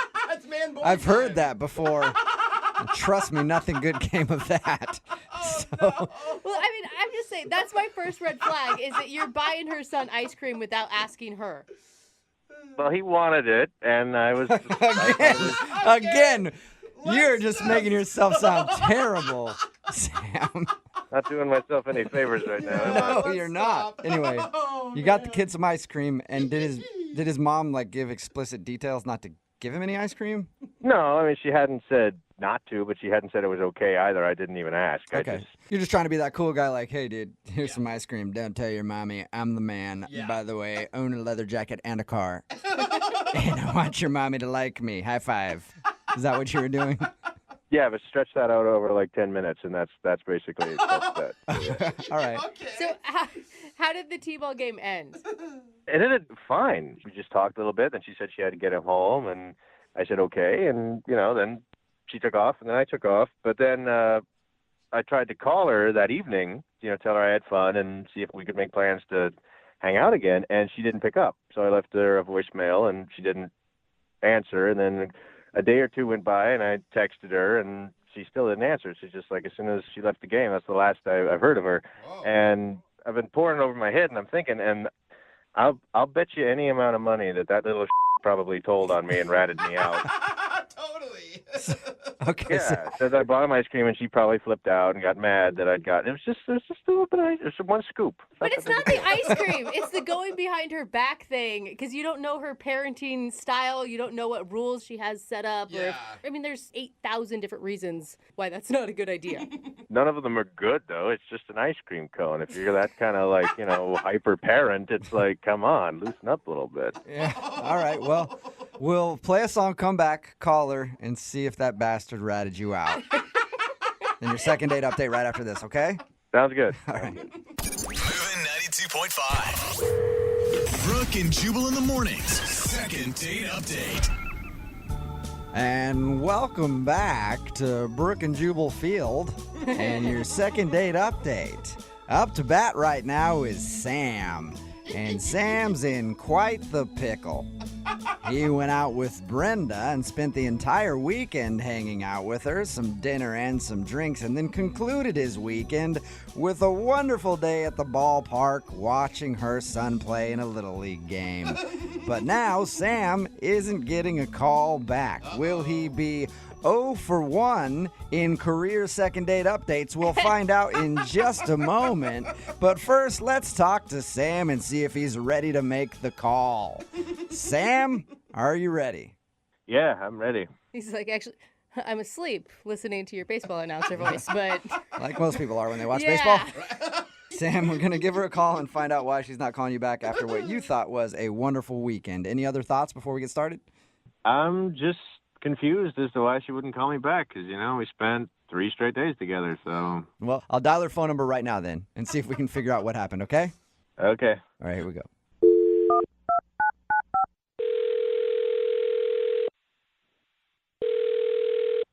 Hello, Hi, may I speak to Brenda, please? this is she. Hey, Brenda, how are you? This is Jubal from Brooke and Jubal in the morning. Okay. I'm fine. Who is this again? Jubal from Brooke and Jubal in the Morning. It's a radio show. Oh, okay. Okay, obviously, long-time listener. Appreciate that, Brenda. You're welcome. Yeah, thanks. Any idea why a radio show would be calling you? I don't know. Did I win something? No, you didn't. You actually went out on a date with one of our listeners, and now you're not calling him back, and he's wondering what happened. His name is Sam. Right. Right. And Sam told us that you guys spent like a whole weekend together, but now you won't call him back. Well, I don't think I would call it a whole weekend. I mean, it wasn't like we were together every waking moment. That's a good point. Okay. He said you did dinner, you did drinks. Yeah. Doesn't sound like it was a fun time for you. Yeah, well, I mean, it started off all right, but Started off all right. That's usually how people like dates recapped. Did you just not enjoy hanging out with him?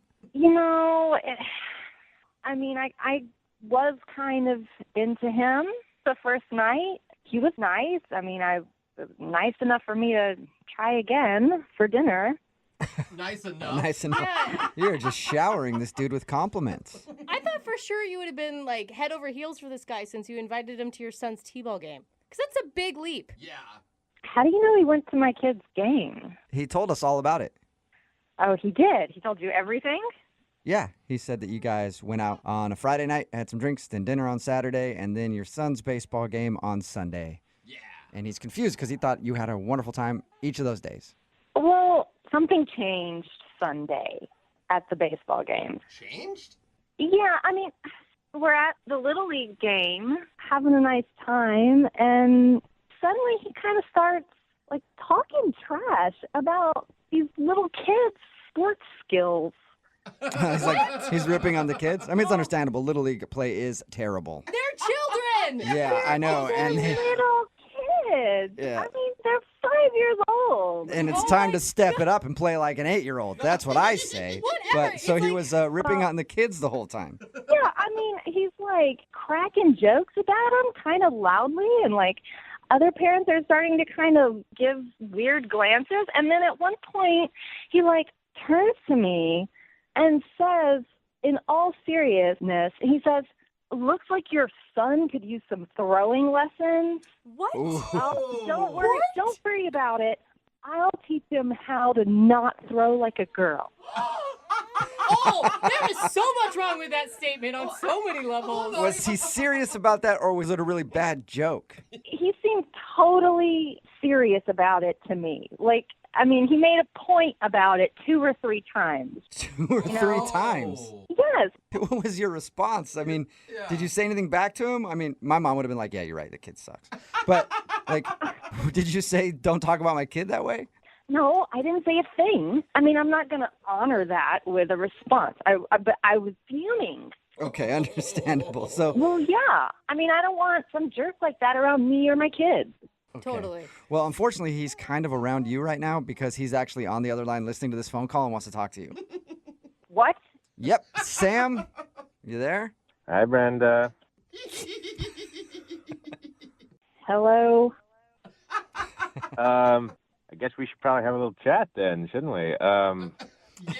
First of all, I don't know. I just I don't want know to what else say, there is to say right now, Sam, except, maybe you'd like to apologize? let's just hang on, let me finish, all right? I just want to say, for the record, I was trying to help, all right?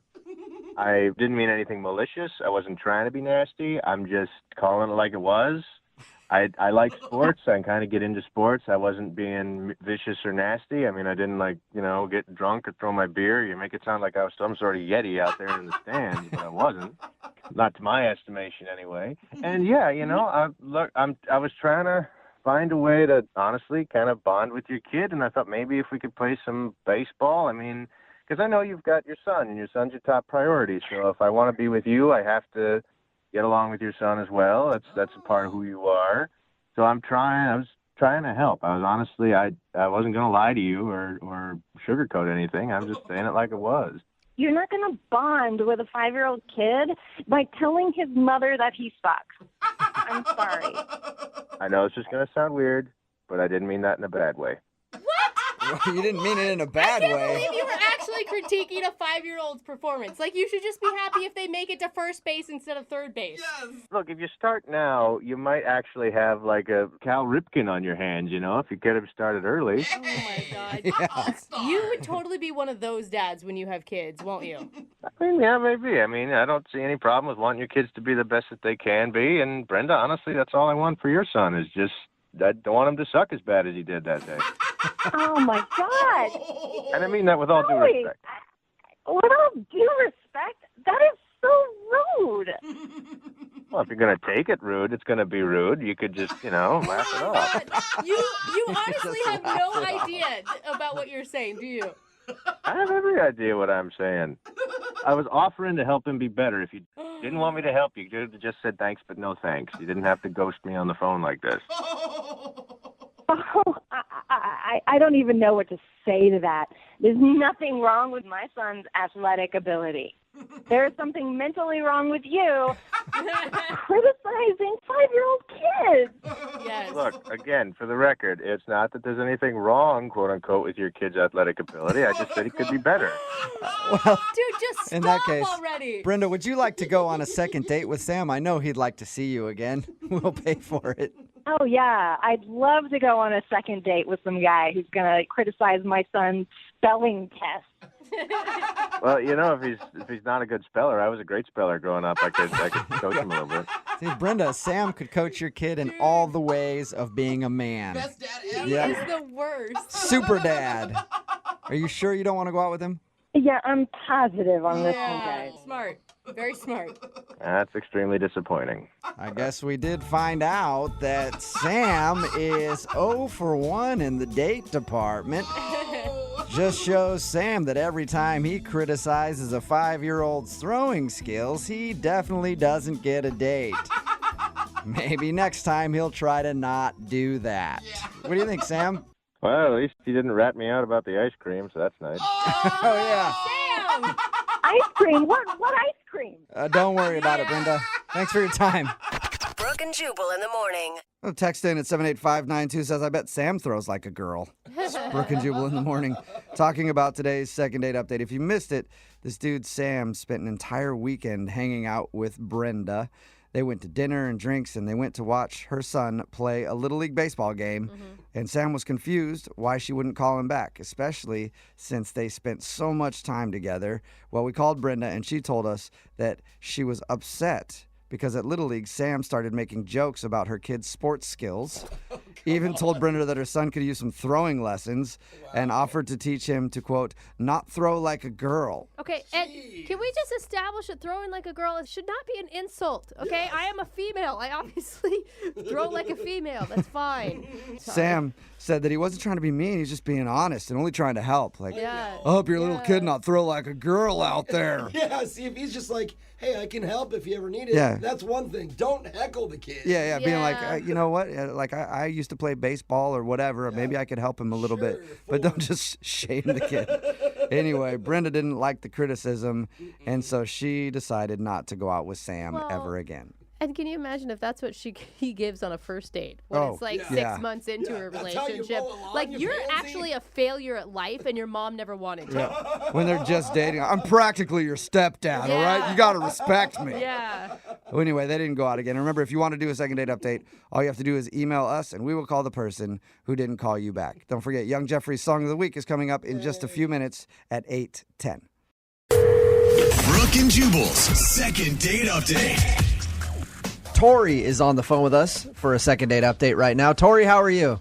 Good. How are you guys doing? Good. Thank you for your email. Now, I'm going to ask you to get into your date and tell us all about that, but I also am going to ask you, why do you even want to call this guy back? Because he sounds like a weirdo to me. I'm just going to get that out of the way. The guy that you want us to call today sounds strange just by reading your email. I don't even know why you want to call him back. No. He's not weird. He's not. You're sure about that? Because the way that you described the situation in your email sounds very odd to me. Before we get into what I think is weird, why don't you just tell us about your date a little bit? Where'd you meet this guy? I met him online. There's a dating website, and we were talking for a while. What about his dating profile? Like, yeah, this guy. I don't know. You seemed cute, and we chatted for a little bit, and he had an amazing smile, and he had these ice blue eyes. So what'd you guys do for your date? we went out for drinks, but the bar closed early, so I suggested we go back to my place and chill, and we bought some cheap wine, and we made popcorn, and we ended up watching YouTube videos on my couch. Nice. Did you have a plan when you invited him back to your place? No, it was going well, had good conversation, and I just wanted to continue it, and it seemed like the easy thing to do. This is where the weird part comes in for me. Okay, yeah. It's not so much during your date, at least the way you described it in your email, and maybe there's something else that I don't know about, but you said that you and him kind of got into an argument about where he was going to sleep because he was drunk and didn't want to go home. Oh, Tori. And he apparently wanted to sleep in your roommate's bed really bad? What? Yeah. With your roommate? No, my roommate was gone, so he just really wanted to sleep in her bed. See, that's what's weird to me. Yeah. And maybe you made it clear that he wasn't going to sleep in your bed, which is fine. I mean, I would have left at that point. But I mean, the couch was an option. There were other options for him to sleep, but he was insistent on wanting to sleep in your roommate's bed. Yeah, I was so adamant. I mean, that's my roommate's room. I respect space. She is a neat freak. Everything is spotless. And he said, "Oh, I'm super clean," and he is respectful, and he just wanted to. He's not comfortable on the couch, and I just said no. I mean, and he said, "Why don't you text her?" And I was like, "No, I can't. I'm not even bringing this up to her." So I made him sleep on the couch. I don't like to sleep in any stranger's bed. Yeah. I don't know where their sheets are. I don't know who they've had in their bed. You know what I mean? Like, I would rather sleep on your couch. I mean, he had been drinking. I don't know if he would have done the same thing if he hadn't been drinking. Why didn't he just take a cab home? At that time, it might just be easier to crash, wake up refreshed, and, he had more sleep. I don't know. Basically, you guys were drunk, and it seemed like the best option instead of getting a cab home. Maybe he was hoping that if he slept there, you would come in and wake him up. Yeah. You know what I mean? Yeah, you know what I mean. All right, so he slept on the couch, and did you guys talk the next morning? He just left. By the time I woke up, he was gone. Have you heard anything else from him since that night? No, I tried to call him once, and it's been a week and a half since I called him, and he never responded. Okay, so and you only called that one time? Yeah, I only called that one time. Okay. From the way he was acting at the end of your date, I'm surprised you even want to call this dude back. But the rest of the date was really, really fun. Except for the fact that he wanted to sleep in your roommate's bed really bad. Yeah, I know. It was amazing. It was an amazing date. I wouldn't have suggested he come back, and I was excited. That's weird. Okay, well, we're going to play a song, come back, see if we can get him on the phone, and get your second date update, okay? Okay. All right, hang on. Moving 92.5. Brooke and Jubal in the mornings. Second date update. We're talking to Tori right now. She just told us about her first date with a guy named Luke. They met online. They had a good time. Nothing really crazy happened except when they were back at her place and it was time for bed, he was insistent that he stay in her roommate's bed. They had like a little bit of an argument about it. He ended up sleeping on the couch because she wouldn't let him sleep in the roommate's bed. The roommate was out of town, and I guess he was like, "No, it's fine. Let me sleep in there. I want to sleep in the roommate's bed." I just think it's really weird that a guy would insist and argue with you to the point where you actually, had to be like, "No, sleep on the couch. You're not sleeping in my roommate's bed." I think a lot of this was just him being drunk. Okay. Well, I'm going to dial the phone right now, see if we can get him on the phone and get your second date update. Are you ready? Yeah. All right, here we go.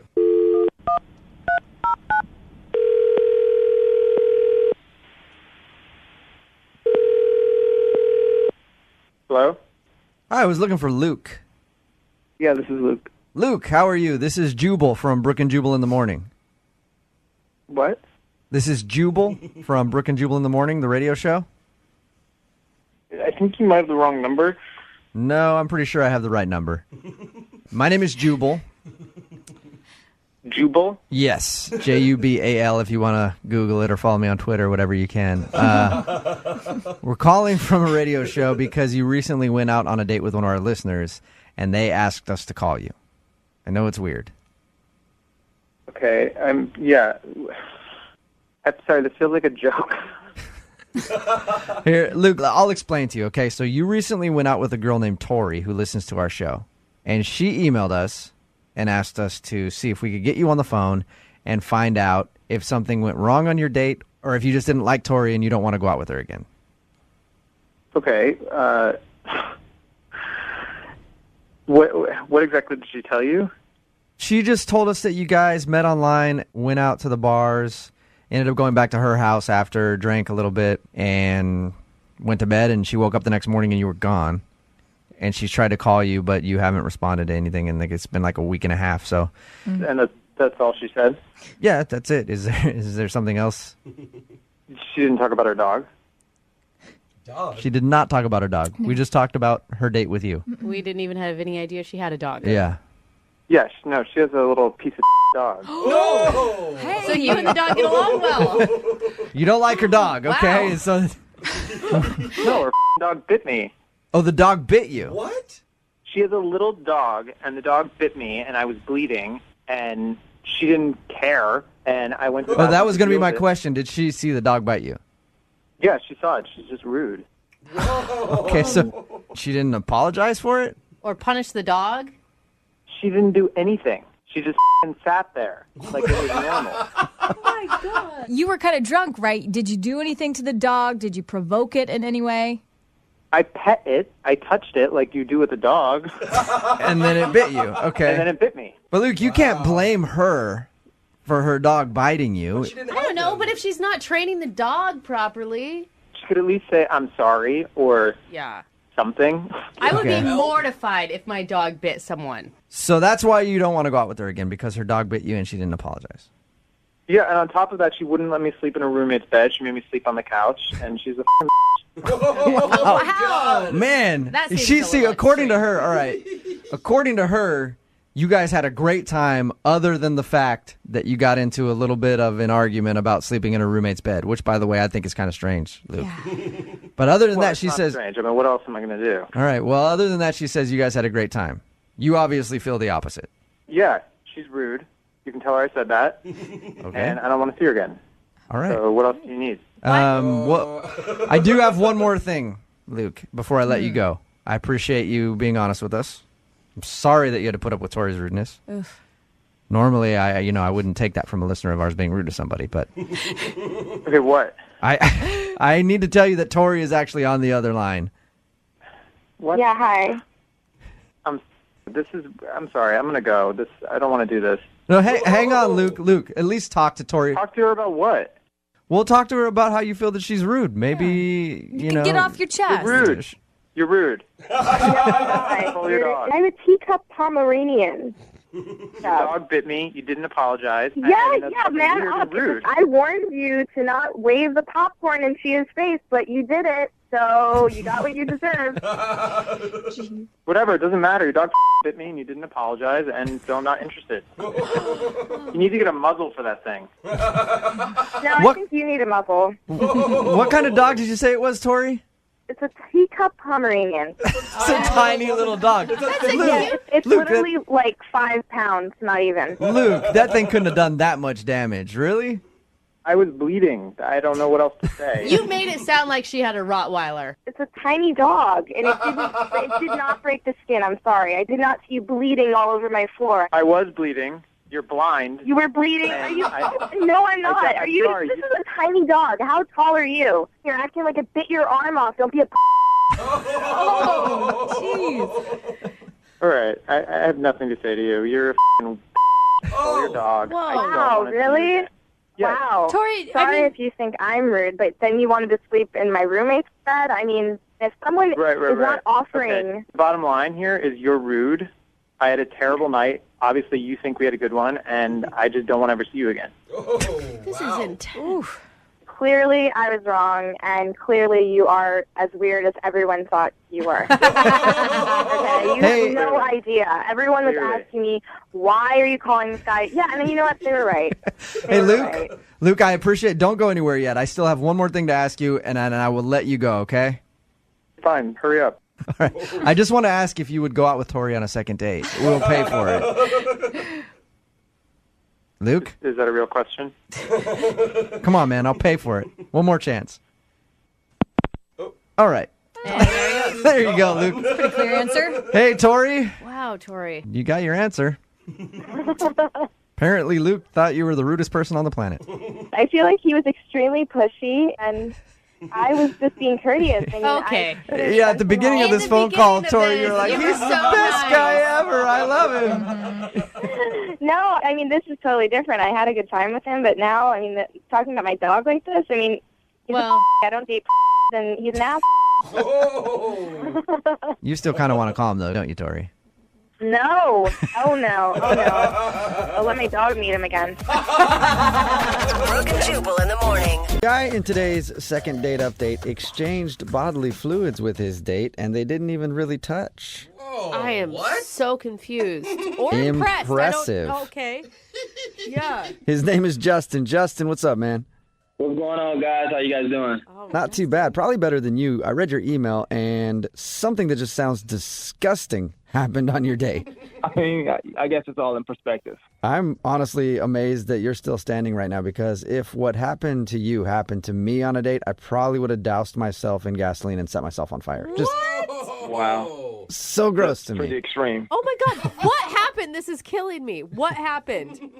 So I met this girl named Ashley on a dating app. Okay. And I just thought she was just gorgeous. And, you know, I'm not the most attractive guy in the world, but I consider myself an equal opportunity brother. So I reached out to her, and we got to talking, we got to flirting. I was like, oh, man, she's kind of feeling me, I guess. So she decided to meet up with me. Okay, this all sounds great so far. Yeah. So we decided to meet up at this bar. And we get there, you know, of course, she's just drop dead gorgeous as she was on her profile. I mean, I'm laughing, she's laughing, we're having a great time. And she gets to telling me this story, and out of nowhere, just a smidgen of spit flew from her mouth to my lip. Okay. You guys, that's not that gross. That is not set yourself on fire gross. To me, that is disgusting. I've had that happen to me before, and it grosses me out so much. Are you kidding me? You're going out on a date with someone that you potentially want to sleep with, and you're grossed out by a little spittle hitting you in the face? Yeah, when it's not the right time to spit in somebody's mouth, it is the worst. I agree. It kind of took me by surprise. I agree. So wait, that's it. She spit on you a little bit while she was talking? Well, I mean, you know, that's the thing. Like, it happened, and, you know, I'm stuck in that dilemma of, like, oh, my gosh, should I say something or shouldn't I? And she's just carrying on like nothing happened. So I'm the type of person, I don't hold back. I'm very direct, and I call her on it. I say, hey, you know, look at this. You spit on my lip. And she's kind of blown away and tries to laugh it up. I can tell she's embarrassed, and so I'm not a jerk. So I kind of tell her a similar situation that happened with me, and you know, I guess we made up, and, you know, she was happy and I was happy, and it was all good. But yeah, that's exactly what happened. So how did everything go after that? Oh, I mean, it went great. You know, I found out a lot about her. She tells me she's an interior decorator, and I tell her, well, you know what, I don't live too far from here, and I can actually use your expertise at my place. You know? Smooth. I'm sure she's never heard a guy try that before. Right. So, of course, Brooke, you're right. You know, I'm sure she took it as a pickup line, and you know, I kind of went into explaining, like, no, really, I really need help. You know what I mean? I need a woman's touch around my place. And even that didn't sound right. That came off wrong. So, long story short, we ended up going back to my place, and she agreed that my place needed a little sprucing up, and she can probably help me out. So she gave me some tips and saw some potential in my place and in me, by the way. And so I walk her down. The night is ending. I walk her down, and, you know, she gives me a kiss. And at this point, I'm like, wow, this is it. You know what I mean? Did you call her out for the spit on that too? Exactly. How dare you? No, I didn't call her out for that. No, I didn't. Okay. So wait, so she kissed you, and then did you guys make another date? Because all this still sounds great to me. You know, what happened is like the night ended well, and I'm thinking, like, you know, this is great. Obviously, we're gonna probably, you know, go out again. But, you know, one day turns to two, and two turns to three, and I haven't heard anything from her. I've tried texting her. I've tried emailing her, you know, letting her know, hey, you know, what's going on? We had a great time. You know, can we hook up again? You know, I tried everything, and it's just, there's nothing. Okay. Nothing. You don't think your place was like so disgusting that she doesn't want to see you again because of that, do you? No, No, of course not. I'm a bachelor. You know what I mean? I'm trying to get a woman in my life. I don't want to, like, remove them from my life. That would be gross. Okay. All right, cool. Well, we'll play a song, come back, and call her and get your second date update, all right? All right, cool. That works, man. I really do. Honestly, guys, I'm not kidding around. I've reached out. I really hope we can get in contact with her because I would like to know what happened. I would honestly like to move forward with Ashley because I think we had a lot in common, and I think we will make some very, very beautiful babies together. Whoa. Okay. There you go. Maybe don't tell her that when we talk to her. Save that for another day. All right. We'll do it right after this, man. Hang on. Moving 92.5. Brooke and Jubal in the mornings. Second date update. If you're just joining us for today's second date update, Justin is on the phone and he's very confused because he swapped spit with his date quite a few times, one by accident, and then they did kiss at the end of the evening, and now he's not getting a call back. And he doesn't know why. He went out with a girl named Ashley. They went to a bar, and while they were there, they were talking, and she had one of those moments where, like, spit flew off her lip and landed on his. And then he called her out for it, and they had kind of a laugh about it, and he thinks maybe that was awkward. But then they went back to his place, hung out for a little while, and ended the night with a kiss goodbye, and now she hasn't talked to him at all, so he's wondering what could have gone wrong. Justin, are you about ready to go, or do you need some extra spit on your lip to get this thing going? I mean, extra spit would be nice. Anything would be nice, but yeah, I don't know what's going on. I mean, okay, where are you at then? Because I can come down there and spit on your lip if you need to. not you, thanks. I appreciate the offer, but no. All right, cool. You said you met her on a dating app and that you maybe weren't as good looking as she was. Do you think that you could convince her to go out with you again despite your looks? I mean, I don't even think that was the case because she went out with me the first time. So apparently, there was something there. Okay, we'll see if she'll go out with you despite the fact that you are horribly unattractive. That's not true. All right, I'm going to dial her phone number right now. Let's see if we get her on the phone. Here we go.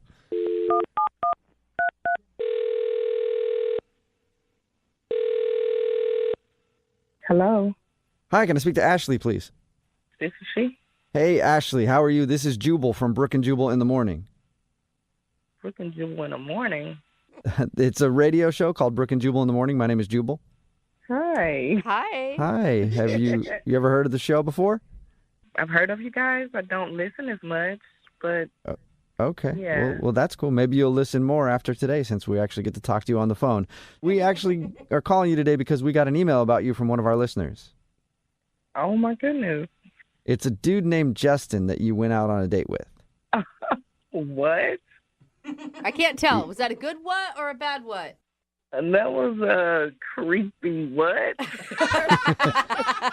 Yeah, I understand how that could come off kind of creepy, but we do a segment on the show called the Second Date Update. So Justin emailed us about you because he really likes spending time with you, but now you're not calling him back.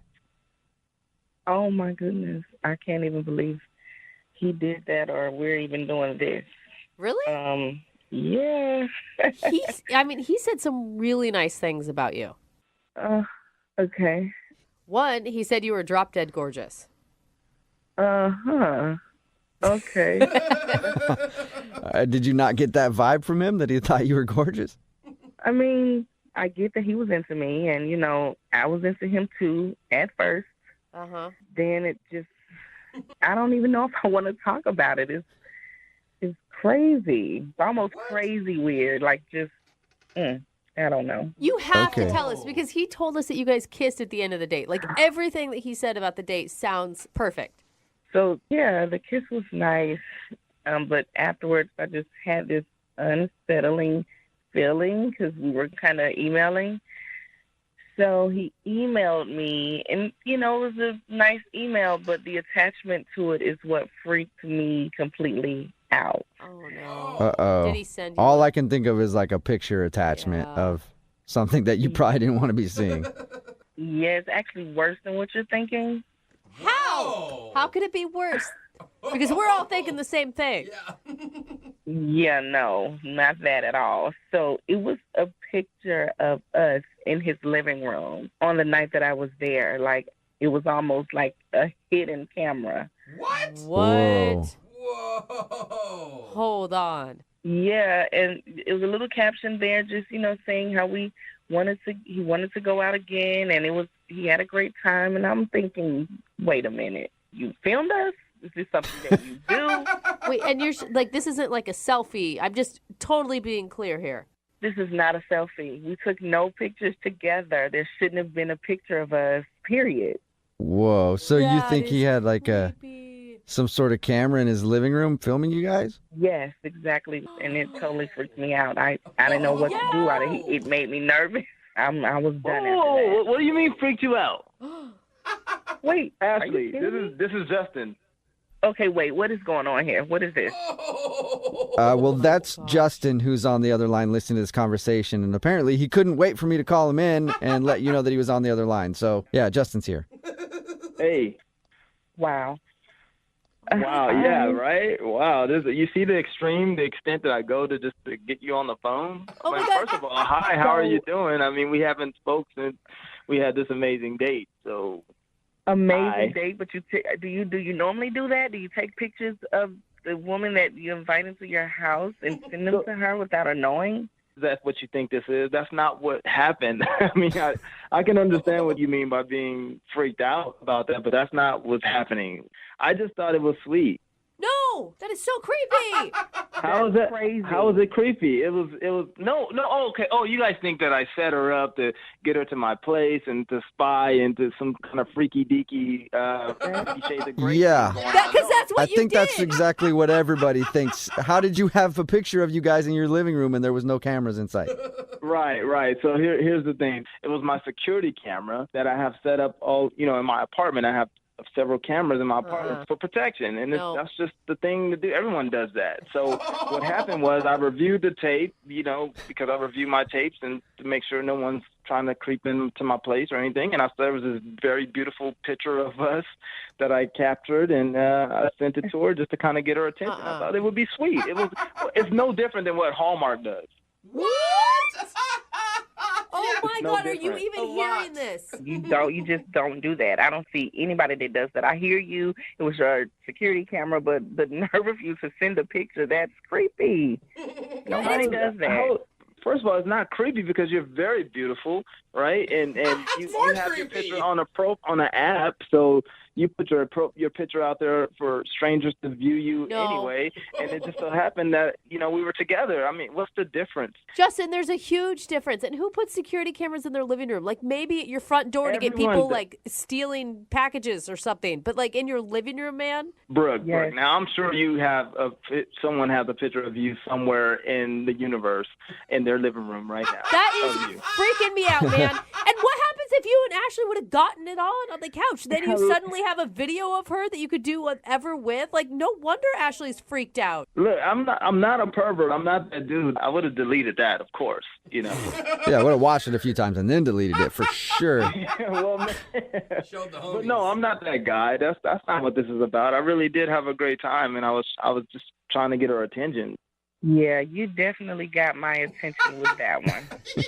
And you keep saying it's a security video, but that was a high quality definition, like camera or something. I don't shortchange my safety, so I definitely go all out for my protection. Yeah, because you need HD quality photos to catch a crook. Well, you want to make sure you can see the curves of their face and their body and everything. I'm with you on that one, Justin. I mean, I get that you guys think it's funny, but if I was that guy, if I was a pervert, why would I be the guy to send you the evidence of my so-called perversion? I mean, why would I send you the picture of it? That doesn't make any sense. Because you're probably stupid. Hey, she has a point. That's how most criminals get caught. Oh, no. It's true. I'm not a criminal, I'm not a pervert, and I'm definitely not stupid. Well, you did send that picture to her, and no matter what, that's a pretty stupid move. Yeah. You have to know she would be creeped out by that, Justin. I didn't know. I thought it would be sweet. I thought if she can see her and I together in that moment, she would be able to live out what was in my head. Yeah, from your 42-megapixel camera that's hidden somewhere in your living room. Brooke, just calm down. Like, you're supposed to be helping me right now, and you're not doing your job. Well, I'm thankful that she's helping me out right now. I'm the one who needs the help. Well, I think I'd like to help both of you out. Ashley, would you be interested in going on a second date with Justin? We will pay for it. Oh, my goodness. I'm nervous about that. He makes me nervous. Look, Ashley, here's the thing. We have an opportunity to go out again. Like, I wasn't trying to set you up for anything like that. It was my security camera. I probably just forgot it was on. I'm so used to it. It's just the thing I do. I have it on. And I guarantee you, if we go out again, we'd have an amazing time. You had an amazing time with me on the first date. Did you or did you not? You're right. You're right. Right, exactly. Right. So let's let bygones be bygones. Let's let selfies be selfies, and let's just go out again and try this thing again because I really like you. He's convincing. That was pretty convincing. That was pretty sweet, Justin. So, what do you think, Ashley? Will you give him another shot? You know, I'm really skeptical about this. I mean, I'm really skeptical. However, tentatively, I will say yes. Oh my God! All right. You better be. Congratulations, Justin. You got a tentative date out of the situation. Thank you, Jubal. I should say, Brooke. We're working on you right now, but thank you, Jubal. Thank you guys. Thank you, Ashley. Thank you, America. God bless America. God bless America. We'll let you guys work out the details. Update us on how it goes. And Justin, don't show up to that date with like a GoPro on your head, okay? All right, sounds good. And Ashley, congratulations to you. You just scored a date with a pervert. No, don't say that. Brooke and Jubal in the morning. After response from today's second date update, I am not going anywhere ever again out in public, staying home. Because apparently people put cameras everywhere. Seriously, man. If you missed today's second date update, this dude Justin wanted to call Ashley. She wasn't calling back after their date, and we found out the reason why. The reason why was because after she left his place, they were just hanging out. They didn't really do anything, like, you know, they didn't do that. But they were just hanging out. She left, and then he texted a picture from his security camera of her, and she thought that he was like trying to tape something else, so she didn't call him back. And he was like, dude, it's normal, but that's a security camera I have in there. I thought she looked cute and everything else, and everybody does it. And everybody texting in at 78592 right now says that yes, they have cameras all throughout their home. So I'm not going anywhere. Am I like the only one that isn't monitoring every move in my house? Me too. Oh, good. Way to play it low key. We know you have cameras everywhere now because you're trying to play it off like, oh, I'm the only one that doesn't. Yeah, right. Never going over to your house. All right. I'm wearing a body cam right now. But seriously, everybody texting in has cameras all throughout their house. All right, I guess it's time to just join in and get more cameras. No, like, what are you recording? Like, no one is getting their house broken into that often. Well, but it's for the one time, right? And to him, it's normal. He's like, I'll show you the cameras. I'll show you what I got. It's not like no, I'm being it's creepy. weird, man. And that I still can't. Like, you're reviewing the tapes right after she left. I don't know. You know what I'm saying? I don't know what's weird and what's not weird anymore. But all I know is they did agree to go out again, so he got another date. Well, he did seem sweet. I will give him that for sure. And remember, if you want to do a second date update, all you have to do is email the show, and we will call the person who didn't call you back. Remember, Young Jeffrey's Song of the Week is coming up at... Brooke and Jubal's second date update. I must be a lot better at dating than I thought because I've never had anybody blow me off where I felt the need to email a radio station and call them. Now, Troy emailed us because he went out on a date. The girl hasn't got back to him, and he wants to know why. Troy, why don't you tell us what happened? Well, I don't date too much, but I don't know, I'm a little shy or so. But anyway, a coworker of mine set this one up. She had a friend and thought that we would be good together. So I had her pick me up at my house. And the thing is, first of all, is that I live at home. I live with my parents. All right. You know, that's not the way I want it, but that's the way the economy has it set right now. So you live with your parents. She picked you up. What was your plans? We're going to go out to dinner and then, you know, kind of leave it up to her what she felt like doing for an activity after that. Maybe seal the deal in your mom's basement. Okay. No. Jubal, don't push it. All right. So what did you guys end up doing? You went to dinner and then what? So she picks me up there, and she came to the door, and my parents kind of... They answered the door. They answered the door. All right. My mother invited her to sit down, and before you know it, my mother starts to serve food. And I'm like, Mom, no, we're going out. We're going out. And it got awkward. My mother turns on the guilt like I made all this food. Who's going to eat the food, you know? Your first date was at your parents' house? Is that what you're telling me? Yeah, well, that's the way it turned out. It didn't last too long. after about 10 or 15 minutes, Christine excused herself and said that she needed to be going. And I walked her out to the car, and I said, gosh, I'm sorry. I didn't plan for this, and this isn't what I expected. And that's the last I've heard of her. So, Troy, what is your goal? What do you want to accomplish? Well, I just I actually let her know that I don't plan to always live at home, and I wanted to maybe Okay, Troy. ask her to give me another chance there. Troy. You expect his mom to interrupt on the other line do. at any moment, Yeah, don't you? yeah, I do. I Honey. have to go, Mom, I'm on the phone. Come on. All right. Troy, we're going to call her right now and see if maybe she wants to go out with you again or whatever, okay? Oh, that would be great. All right, hang on. It's coming up next. 92.5. Brooke and Jubal in the mornings. Second date update. Usually on the second date updates, we have a question as to why the girl or guy hasn't called the other person back. Today, there is no question as to why Christine hasn't called Troy back.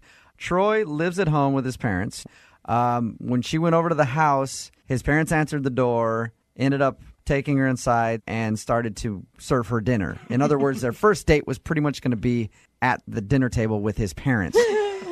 And she got up and left. Troy, now you just want us to call and ask her if she'll go out with you again? Is that what you want to know? Yeah. I kind of, if I could get a second do-over there. All right, Troy. Hang on, okay? We're going to call her right now. Okay.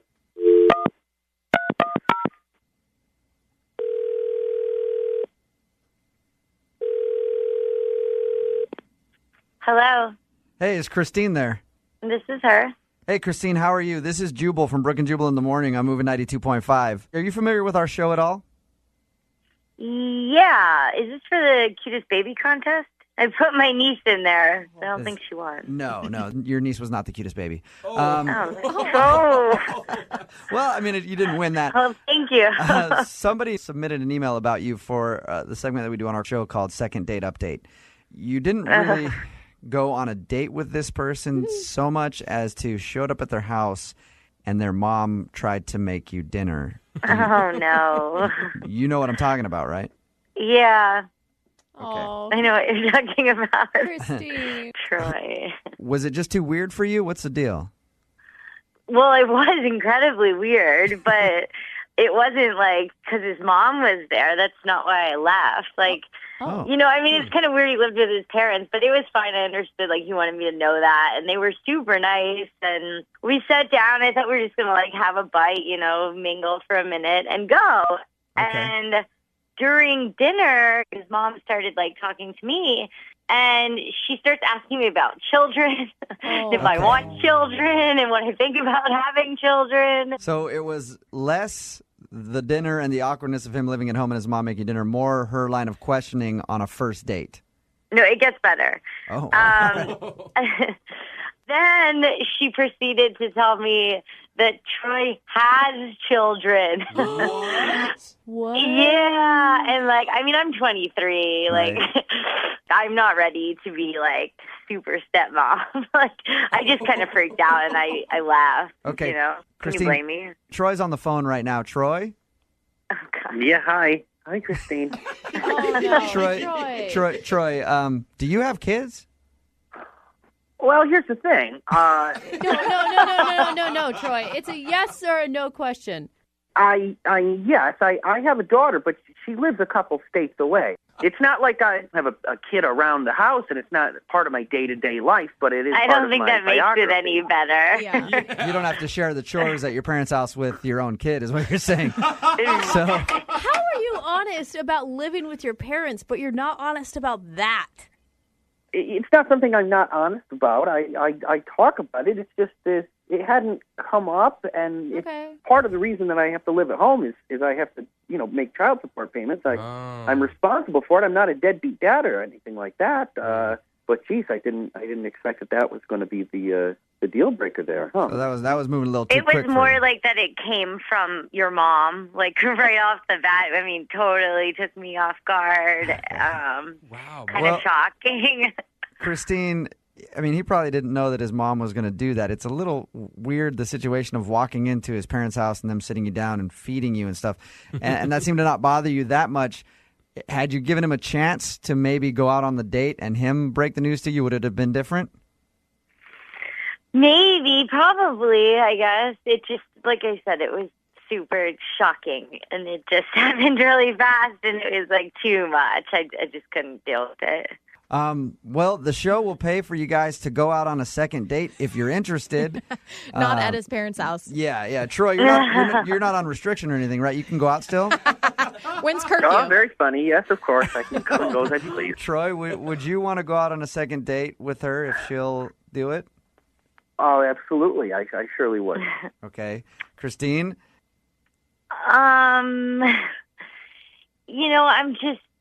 He's super nice, but I'm not really ready for this kid family thing. I don't think it would work out, so I don't want to waste his time. I don't think so. I think that's I'm commendable. sorry. Troy? Well, I'm disappointed, but Well, at least you got your answer, Troy. And the next time you go out on a date, meet him at the corner. Yeah. Brooke and Jubal in the morning. Brooke and Jubal's second date update. The guy on the phone for a second date update today emailed us and says that he thinks his nerves screwed up his date. Says he was nervous, and now he thinks that's the reason he's not getting a call back. You got to deal with nerves when you go out. I mean, I know for me, when I'm nervous, I always feel better when I cover myself in Jell-O. It's soothing and calming. And I'm guessing, Matt, you didn't do that? No, and I'm nervous just thinking about the whole situation. You're just nervous about thinking about Jell-O or Jubal covered in Jell-O? Yeah, no, that too. Yeah, the Jell-O is definitely not a good thought. See, you should have done that on your first date. Like when you guys were out at dinner, just start covering your naked body in Jell-O, and things would have been okay. You would have calmed down. Jell-O man always gets a call back. If I can get a second date from this, then I'll definitely try that. Okay, good. Don't try that. So before we get into why you think your nerves affected your date, what's the girl's name that you want to call? Okay, well, her name is Molly. Molly, okay. Yeah, but I didn't know that for majority of the date. Oh, no. Oh. How did you not know her name? So we met, little backstory. So we met at a bar one night, super cute. And we got to, drink. We had a few drinks. We were flirting and everything. So I got her number, but I forgot her name. So I just put it in as cute bar girl. Oh yeah, all right. That makes sense. You know how that goes. And that's not her legal name. No. So, I don't think all right. So I figured it would kind of come up, like her name would come up at some point. Like we've been texting back and forth a little bit, never came up. And I wasn't going to be like, hey, what's your name? Why didn't you do wait, can you tell me how to spell it? Her actual name? Yeah, I mean, that's what I would have done. And then she spells it back to you, and then you have her name. Oh, well, where were you when the situation came? Yeah.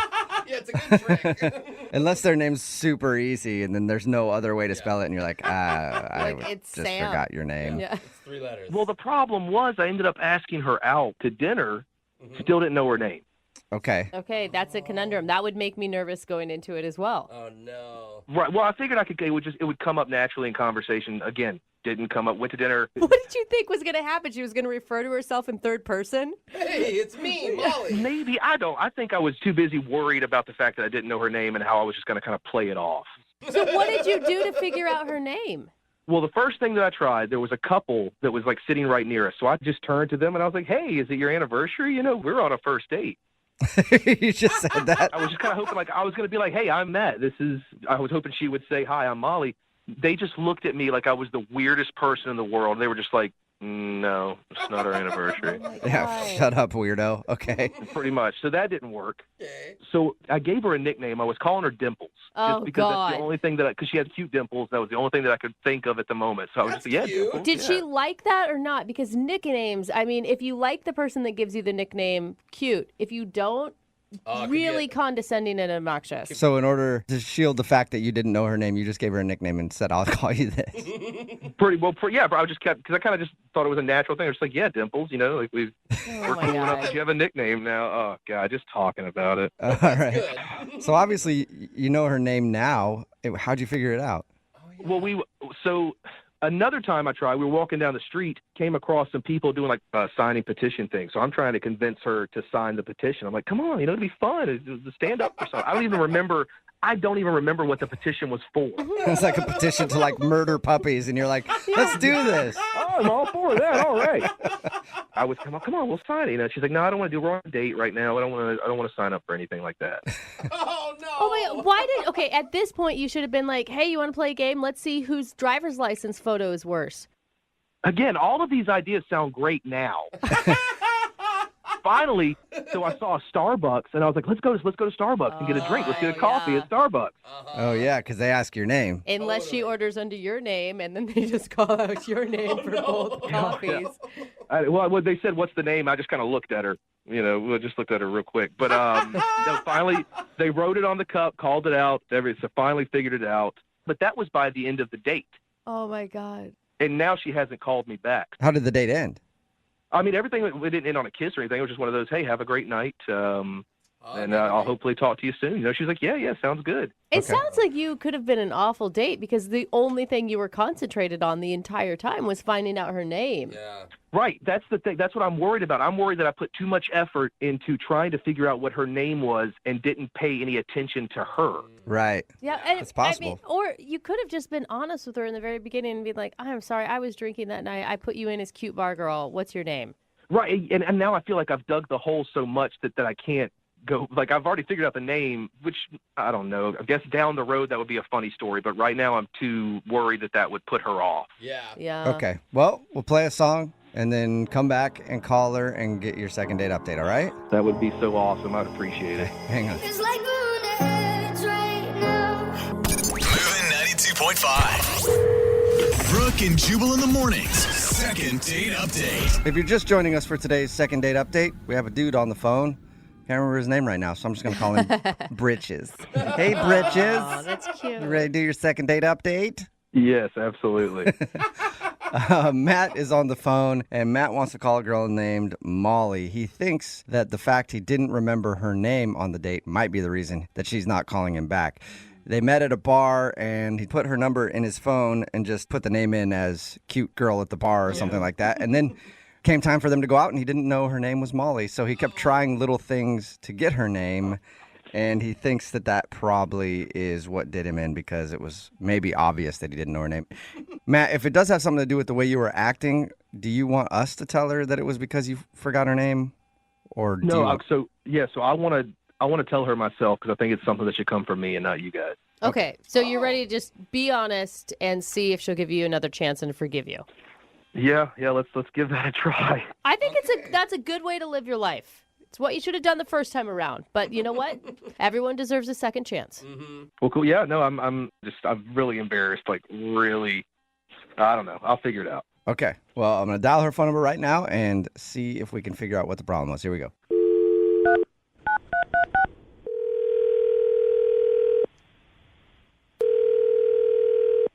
Hello. Hi, is this Molly? Yeah. Who's this? Hey, Molly, how are you? This is Jubal from Brooke and Jubal in the Morning. Wait, I'm sorry. Who? Jubal from Brooke and Jubal in the Morning. It's a radio show. A radio show. Mm-hmm. Okay. Like a show that's on the radio that people can listen to or they can not listen to. No, depending. okay. Why are you calling me? Did I win something or what's going on? No, I'm calling you because we do a segment on our show called the Second Date Update. It's where if you go out with somebody on a date and then end up not calling them after, they can email us to get you on the phone and see if we can figure it out. So you went out with a dude named Matt the other day. Oh, yes, I did. Mm-hmm. And Matt listens to our show, and he told us about your date, but he thinks that you're blowing him off now. Yeah, that's kind of true. He actually wasn't too surprised that you were blowing him off. He felt like he really blew it on your guys' date. Well, yeah, he kind of did. Okay. He really did, actually. What did he do? I mean, it was just weird and awkward from the get-go. I mean, I don't even know how to explain it. You know, we're sitting down at dinner, and we're chit-chatting, getting to know each other, and out of nowhere, he calls me Dimples. Yeah, he told us that he gave you a nickname. He wanted to call you Dimples. Did you like it? No. Yeah. That's the thing about nicknames. You can't really make up nicknames for people you just met. I mean, I'm not a little baby. Right. I know I have dimples. I don't even know you like that. but you're calling me a nickname already? Did you tell him that you didn't like it to call you something else? You know, I was going to do that, and then I thought, it's a first date. I don't know. Maybe he's nervous. I just kind of like let it go, but he kept on saying it over and over and over again. And I'm not that girl, right? I'm not a little cutesy-bootsy girl. I'm a grown adult. Okay, And yeah, makes if you're going to sit there and call me Dimples throughout dinner, it's just going to annoy me. So, like Sweet Cheeks would have been something nicer, maybe. No. Well, no. I mean, I'm you kidding. don't know me like that. I'm kidding. It is condescending. It can be really condescending. Yeah, so that was weird. Okay. And what's going through my head is like, is this the kind of guy that is all like cutesy-wootsy? Like, if we get into a relationship, he's going to want matching Halloween costumes. In my head, I'm like, what does he want me to pick a name for him too? I mean, I looked at him. I was like, he's got some pretty decent shaped eyebrows. Am I supposed to go, hey, Dimples and Eyebrows are going out tonight? It sounds like a cool band, though. I mean, like, at some point, it just got so corny and cheesy that I felt like, literally, if we were going to be in a relationship, this guy would come up with a Facebook page for us. Oh, like you'd be name for us. You'd be that couple like with mash our names together. Yeah. Okay. Dimplesandeyebrows.com. Well, it's just too corny for me, and I am not in the 1950s. Welcome to our world, and start calling me by my name. Okay. I have a name. Well, Molly, maybe he will call you by his name because Matt's actually on the other line listening and wants to talk to you. Wait, what? Hey, how's it going? Matt, you're on the phone? Mm-hmm. Okay. This is, again, weird. And Yeah, I know. I know it's weird. Because I want to take a moment to just apologize to you. Oh my God, this is so embarrassing. So, and I don't know how to tell you this, but I forgot your name after we met. And so that's the reason that I called you Dimples. I didn't. hang not on, even hang that on. great. Wait. You didn't know my name? And so you thought Dimples?